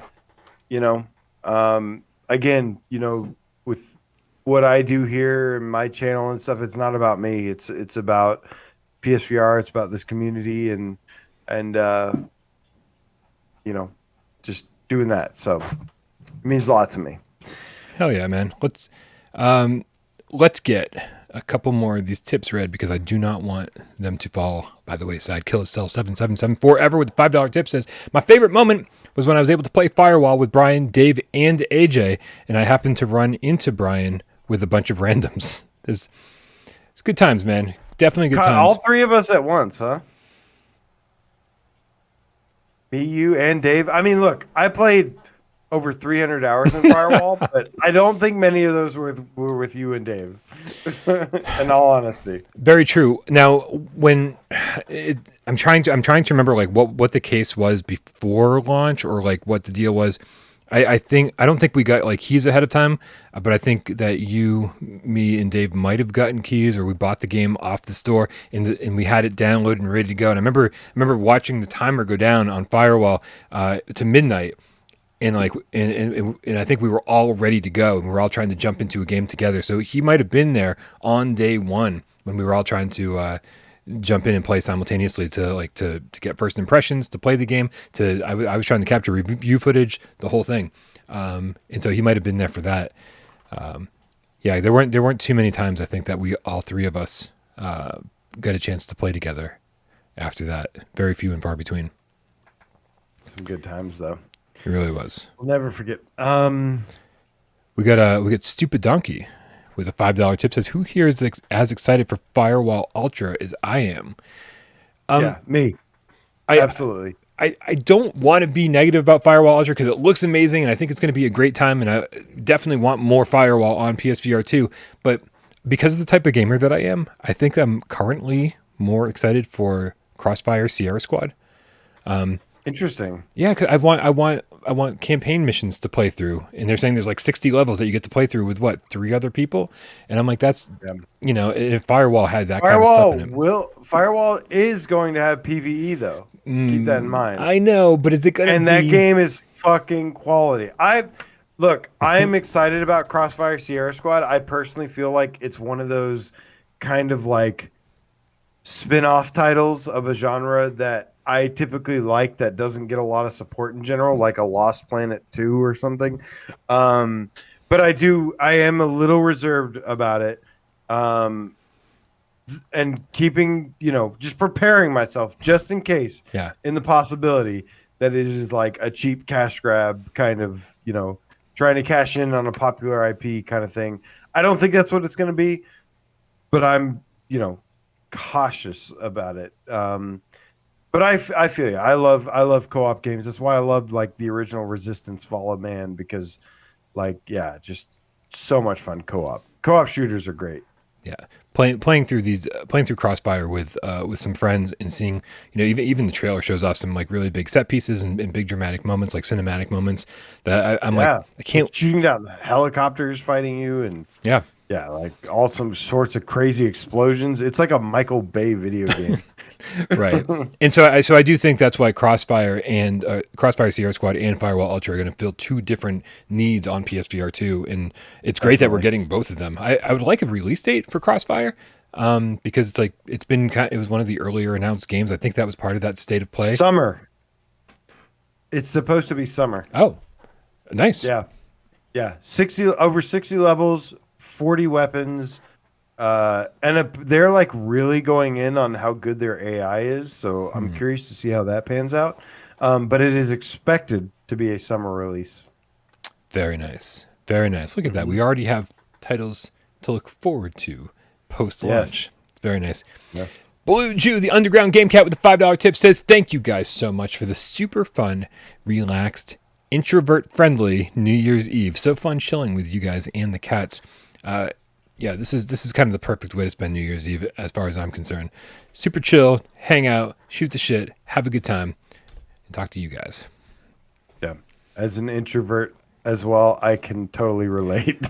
Yeah, for real. It's so funny, man. It's like if anybody ever out there ever meets me in person, if we ever do another Gamecat meetup, like an IRL Gamecat meetup, this is not me in the slightest. Like I always say, like I try to give you the real me, and I do. I'm an open book. I'm honest and everything. But like the second you take me away from the camera and put me into a group of people, I clam the fuck up, man. I'm super shy, and I have a hard time with groups of people, or even like new people that I don't know. So just heads up in case you guys attend the Gamecat meetup next year. Yeah, I'm the same way. I'm not usually one for attention or being on camera. Like I fucking hate it. And well, I don't hate it, but I definitely wouldn't have done it if not for believing in the greater good here. NS Paul with the $20 tip says PSVR2 without parole therapy. Happy New Year. Thank you, NS Paul. Yeah, it feels appropriate. Every so often it does feel like that you guys, I should be laying down on a couch and I should be paying you guys to listen to my problems. Stupid Donkey with the $5 tip says, when is Brian Paul going to face off with Polish Paul and PSVR Frank? When is that going to happen? Like, I mean, are we talking about in a game or like in a boxing ring or something? Like, just get to punch these guys in the face. I would the battle. I do like. I don't know where Frank came into that, but I do like the idea of the battle of the Pauls. Yeah, the Brian Paul versus the Polish Paul. I mean, as you guys know, Frank works First Contact Entertainment now, and he did hit me up recently saying, "Hey, when are we going to do Gamecats versus FCE in Firewall?" And I was like, "Yeah, we need to do that." But I'm like, but my brain is so scattered, and there's so much other stuff going on right now. But I would like to think that if it doesn't happen on PSVR 1, it will happen on PSVR 2 sooner rather than later. So maybe it'll be part of like the Firewall Ultra promotion as that gets closer. One of my favorite memories of Polish Ball was when Honor and Duty came out, and we were so excited because it was like the first 5v5 multiplayer game. And I remember he kept seeing game cats like in there that were just destroying him, and I just remember him saying, "I am no match for the game cats." and I really laughed good. so hard at that. Yeah, it was so great. Sniper Jones 10, aka Hasib Mirza, says, has the extended wait for PSVR 2 hurt your feelings towards the original PSVR? Will it affect how you look back at this generation? Oh man, that is actually a really good question, because I think yes, because it took so long for PSVR 2 to get here. We definitely had to suffer through some kind of crappy ports during the last couple of years of PSVR 1. Some developers that didn't know what a proper control scheme on the Move controllers meant. I ended up changing as somebody who had perfect tracking for like 6 years straight, and was like, I don't understand what the problem is here. Like, how come everybody's complaining about tracking? I don't get it. Right? Yeah. I'm like, everything's fine over here, and everyone's like, fuck you, Brian. You don't know what you're doing. Everything's fine. Everything's not fine over here, dude. As soon as I moved the camera from like in front above my TV to over here, like a 90-degree turn, and I suddenly had a bigger play space. Everything went to hell, and I suddenly realized all the shit that you guys have been dealing with all this time. So I could have left PSVR 1 behind thinking, man, light tracking wasn't so bad. Everything was kind of all right, and I was fine. But now that I see what everyone else has been dealing with and trying to fix for years, I'm like, it's leaving a bad taste in my mouth. Like a really bad taste in my mouth, being like, man, PSVR 1 is like severely being held together with duct tape and wire coat hangers. Like it is not meant to be what it was. Yeah, it's kind of a Frankenstein experiment. But that being said, you know, that's one of the cool things about PSVR2 is it is a little bit more future-proofed. It feels like it's something that's not going to age as terribly as PSVR1 did. Like it feels like, you know, in a couple of years, it can still be a pretty relevant device. So looking forward to that. Serial Killer, the Agent of Chaos Gamecat, says, when is Greg Miller coming on Gamescast? Soon, I hope. The agreement that Greg Miller and I had the last time we talked was that he would come on Gamescast after the next big PSVR2 event. we were thinking showcase or state of play that focused on PSVR2, any big Sony event. And so maybe that'll be CES. I haven't really hit him up, but that was the agreement we had last time. Because I was like, I know you've got your reservations in the whole thing. I was like, but I really do want to kind of have all the facts about PSVR2 out there and know more about the launch lineup and know about the what's coming post launch before you and I like sit down and have a conversation on Gamescast Live. So hopefully soon. The real answer, the short answer is when he remembers what an aim controller is and when he remembers that Resident Evil 8 Village is coming to PSVR2. Meister26 says ship control. Wait, hold on. Blah, blah, blah. Hold on. Wait. I don't think that's okay. The AMA is turning into a conversation of Game Cats, which is why I love the Game Cats because they're so knowledgeable and, they're so dedicated to this that the AMA has actually turned into a conversation. But Brucey2 Shields Gamecat says, would you look into covering PCVR if PSVR2 is easily compatible or just continue hoping PC games get ported over? I think it's going to be the opposite. Yeah, I'm good. Dude, here's the thing. We didn't branch off from PSVR 1 and cover Quest games or PCVR games. And I know that this conversation that Brucey's asking is a little bit different, right? Because there's a compatibility thing. But I mean, I think there's going to be plenty of content on PSVR 2 to stick with what a majority of PlayStation VR 2 gamers, like people who bought a PlayStation 5 and a PSVR 2, we're a channel for those people. We're not a channel for people who are like, I'm going to get this thing connected to my PC and figure out all these other games that I can play, because a majority of people who have PSVR 2 will be playing on PlayStation 5. And like, that's about the extent of what I can handle. It's nice that Wes will be around in order to give us a little bit of more info on PC VR games. But like, I don't want to take anything away from AJ or Miles or Wes, but like Without Parole is kind of a one-man show when it's not Gamescast time. And so like doing reviews and Let's Plays and everything else, like just covering PSVR 2 stuff is going to be exhausting. And so branching out even further than that and trying to cover some PC VR stuff is just so far beyond what I'd be capable of doing on my own. Maybe one day when we get some more employees around here. When he says just continue hoping PC games get ported to over to PSVR 2. Yeah, I think it's the opposite, man. I think PC crowd is should be hoping at least that PSVR 2 is going to get PSVR 2 games are going to get ported to PCVR, because right now PCVR is surviving off of two things, and it is one, Quest games getting ported to PCVR, and then mods, which aren't official, like really official games. So I mean, they're great and all, but like, yeah, they're just not like actual companies and studios, with investors and all the businessy things that help, things grow and run properly. So yeah, but that is, for all the people out there that are like wondering or hoping that PSVR 2 is compatible with PCVR, at the very least, what you can look forward to is that at least PSVR 2 can provide some high-end VR gaming ports over to PCVR, bring a little bit of life back over there with some higher hardware. Shades of Gray Matter asked, what is AJ drinking? I have been drinking Terrapin Hopsecutioner right out of Athens, Georgia. It's a local brewery. I don't drink a lot.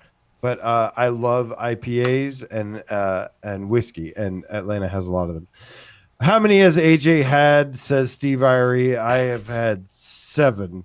I have more downstairs, but it's downstairs, so I'm not going to. Steve Irie also asked, looks like a Tonberry from FF7 on that box. That's funny. A Tonberry is from FF7. No, it is just a turtle, but I will tell you, I have a where is it?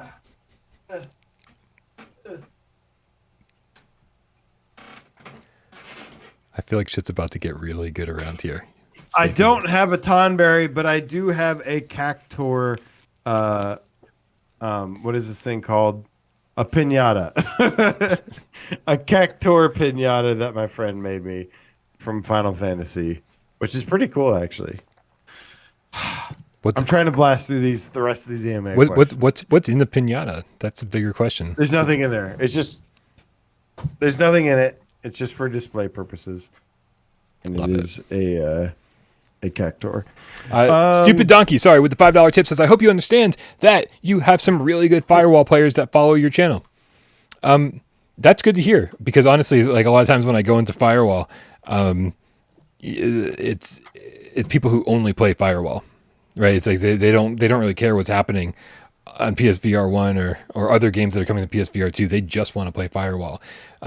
So I think for those people, I'm kind of useless to them, because they're like, well, we're already playing Firewall. This is all we need to know. All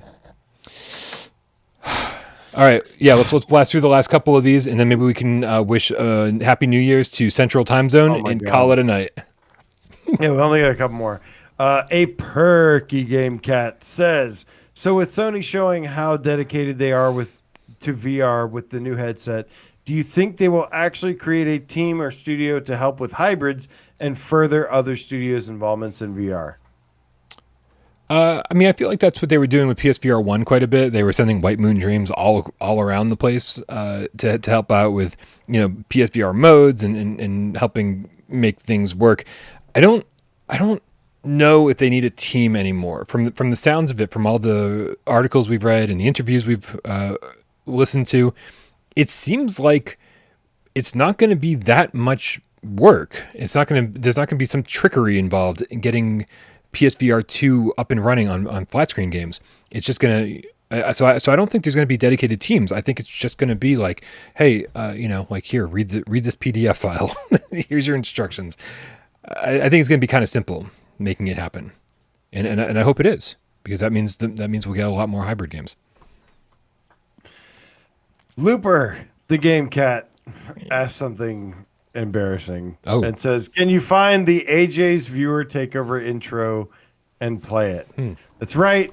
I did do a Viewer Takeover intro a very long time ago. Let's see here. As a fan of, Viewer Takeover was its own show for a while.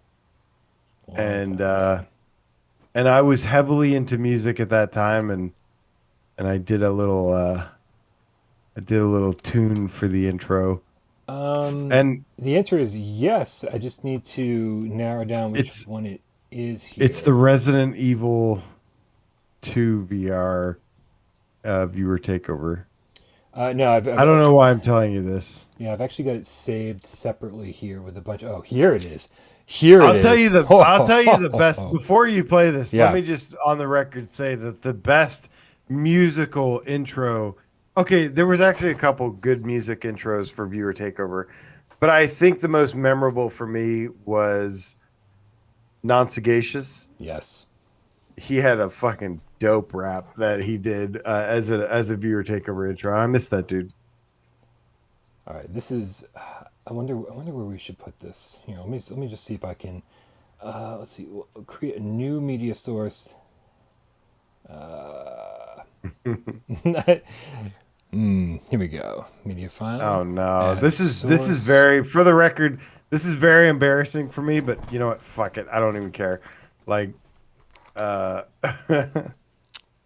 see.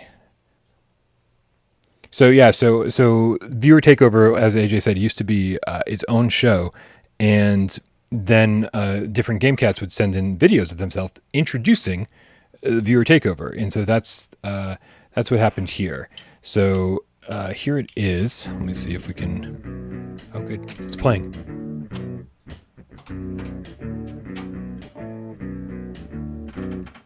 My name is Scott Cannon, and welcome to the show with Brian and Jeremy and Michelle, the one and only.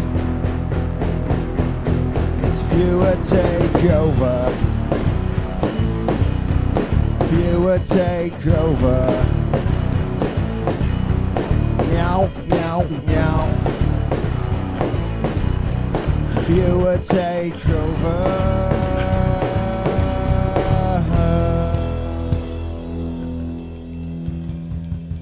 Oh, Lordy. Pretty good stuff, man. Pretty good stuff. Cats are loving it. Cats are loving it. That was really good, man. That's classic. That's classic. Oh. Had no idea. Oh, is that it? I don't remember how to play it. I'd have to listen to it real quick. Oh, man. For a second, I thought we were going to get a new 2023 version of this. Remix coming, yeah, in Beat Saber. KillerCell777 forever with the $5 tip says, I love playing Firewall, but I can't wait for the next Splinter Cell because it's Killer Cell, baby.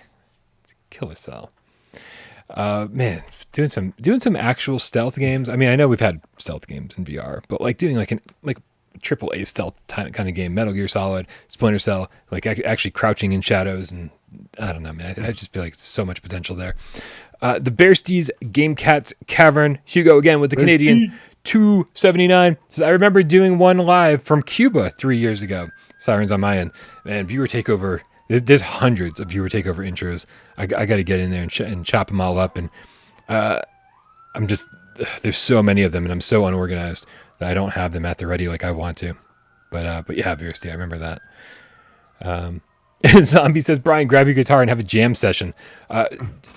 We'd very quickly find out the delay between AJ and me, and it would go horribly. We've actually never played music together, you and I, AJ. I bet we could jam. I bet we could jam pretty good, actually. I bet we could. Let's figure that out when we're not live on a stream. Yeah. Sorry, sirens on my end. They're super loud. DTB Bot says, wait, AJ used to be British? You did have kind of a British accent going on there. A little. My name. Did I? My name is God Cannon. Love it. The last AMA question. Okay, last one, and then we're gonna ring in the new year with Central Time. Our very amazing moderator, Rody the Game Cat. It says, "Are we doing a Gamecat meetup this year?" I think so. I think we should. It's been a tough last few years. We did one in, what was it, 2018 or 2018 must have been, right? 2019. 2019? Wait, fuck. I don't remember. It's been too long. No, maybe it was 2018. Yeah. And it was actually a really good time. Like, we all got together at Six Flags here in Massachusetts, and Dave flew in, AJ flew in, lots of people kind of like, I mean, the people that came from like really far away, I mean, and people who shared Airbnbs like Geisen and Niculo and like that whole crew. Geisen, yeah. That was baffling to me. That was absolutely baffling to me, thinking that people would actually like fly in from the other side of the country to come hang out with us. Mind-boggling. And so, and people, and there were people who were actually considering it from other countries and stuff, and it's just crazy. And we'd absolutely love to have another one. And I think we were kind of holding off until we got an official release date for PSVR2, because the last thing we wanted was to schedule a meetup and then have it be right around the same time as PSVR2. Here I am trying to cover the launch, and people are broke because of buying the headset and all the games and everything. So I think if we do it, it would be an October thing, October of 2023, where we give people October's some time a good to time. save up a little bit. Yeah. The weather cools down, Yeah, I think yeah, we'll keep you guys posted on that because it was so much fun last time. It was so good, man. It was so good. Yeah, it's also surreal. Like, it was just like, again, just couldn't believe anybody would have fucking. And it was like meeting a bunch of people I'd known my whole life. You know? Yeah. It was like I felt like I had known you forever, and realistically, we'd probably only known each other for like what, months or something. And you know, I felt like I knew Nick, Guy's son, Rhodey, Jeremy, Dave, Drew, Kenny, Rypop, you know, everybody, and everybody's significant others as well. Right. It was like Dez, you know, it was like I knew you guys forever. It was fucking amazing experience. It really was. So yeah, we'll definitely be talking more about that. And so if you guys are, like, you know, hardcore game cats, then we'll be keeping you posted. AJ, on a completely different note, we have 15 seconds until the new year in Central Time. Central Time. 10, 9, 8, 7, 6, 5, 4, 3, 2, 1. Wah, wah, wah. Happy New Year! Happy New Year Central Time. Unfortunately, we cannot cover every time zone. But we got the East Coast and we got the Central Time. We should have started like 7 hours ago, man. We could have gotten way more of them. We could have done it all day and just like waited for every single time zone. All 24 of them, you know, unless you're near a black hole where time is slowed down. From what I hear, there are 24 time zones. Yes, apparently. Crazy what we learned hours and hours ago. Yeah, man. Happy New Year to the Central Time Zone of America. Hell yeah. Let's knock out these last few tips, and then we're going to say goodnight because, man, because I'd love to be here all night, but, you know, I think we cut AJ off at 7. I think that's where we stop. Yeah. It's closing time. The Bearstees Gamecat Cavern with the 7 Canadian says, reserved my PSVR on launch. I'll be doing a 24-hour stream. What's with the competition, Hugo? What's going on, man? Man, you know we can't compete with that. What are you doing? Right, what are you doing? Undercutting without parole at every turn. I see how it is. Bearstees Cavern with another 3 Canadian says, if there's a meetup, I'll fly from Canada for sure. Excellent. Maybe you can catch a ride with Rypop. And I think that is it for tips.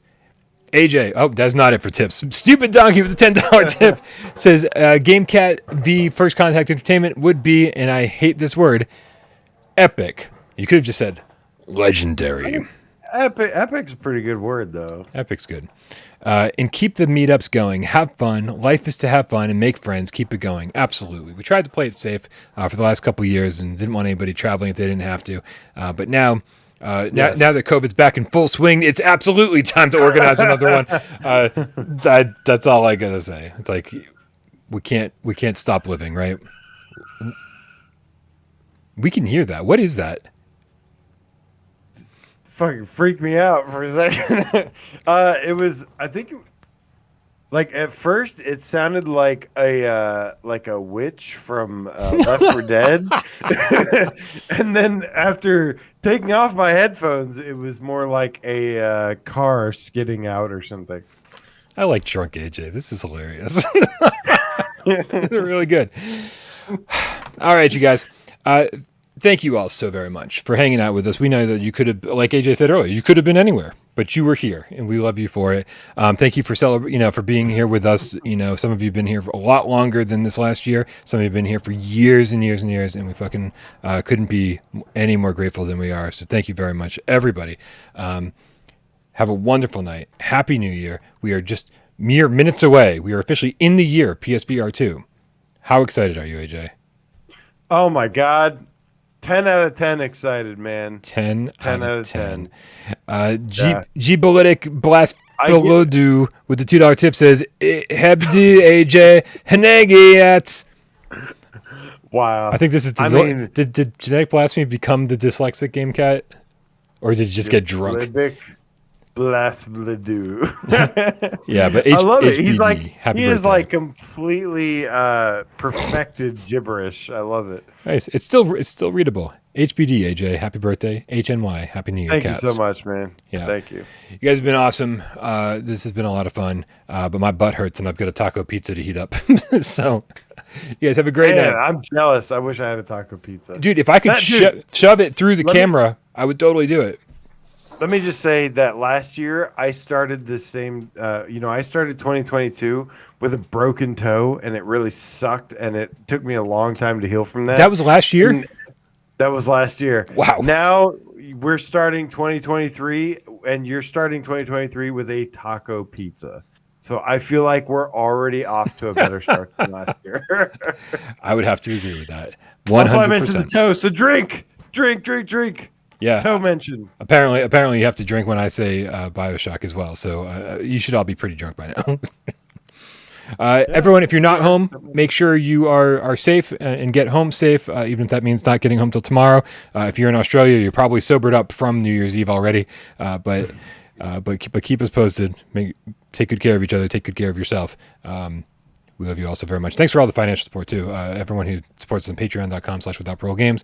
Everyone who tipped during the show tonight. Everyone who hangs out on Discord. Remember, you can join the Discord. No charge whatsoever. Click the link in the description below. Come join the conversation. It happens 24/7. Subscribe to AJ over at PSVR Underground because when PSVR2 rolls around, you're going to want maximum PSVR2 coverage. And I think between the two of us, we got it covered. Look no further. You need not more than the two of us. I don't know. There's going to be a lot of shit going on for sure. Yeah. I'm more of a live stream guy. You're more of a live stream review, breaking news. Yeah. PSVR this week guy. I'm more of a let's edit for fucking 25 hours to make a video no one's gonna watch kind of guy.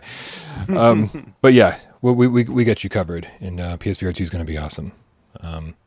So God, yes, it is. So thank you again. 1 month away, Brian. 1 month. 1 month away. It's next month. It's next month. Legit.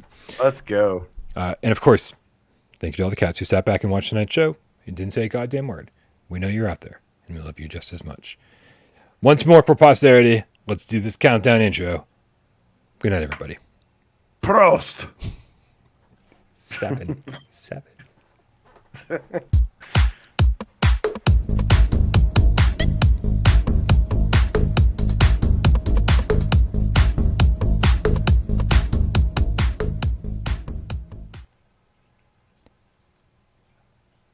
All right, that's it. I'm ending the stream. I'm hitting the button, ending the stream. Unless you get any final words, AJ. I love you all. Oh. And stealing my I can't catchphrase. wait for all of us to play PSVR 2. And snuggle. And snuggle. And snorgy. Good night.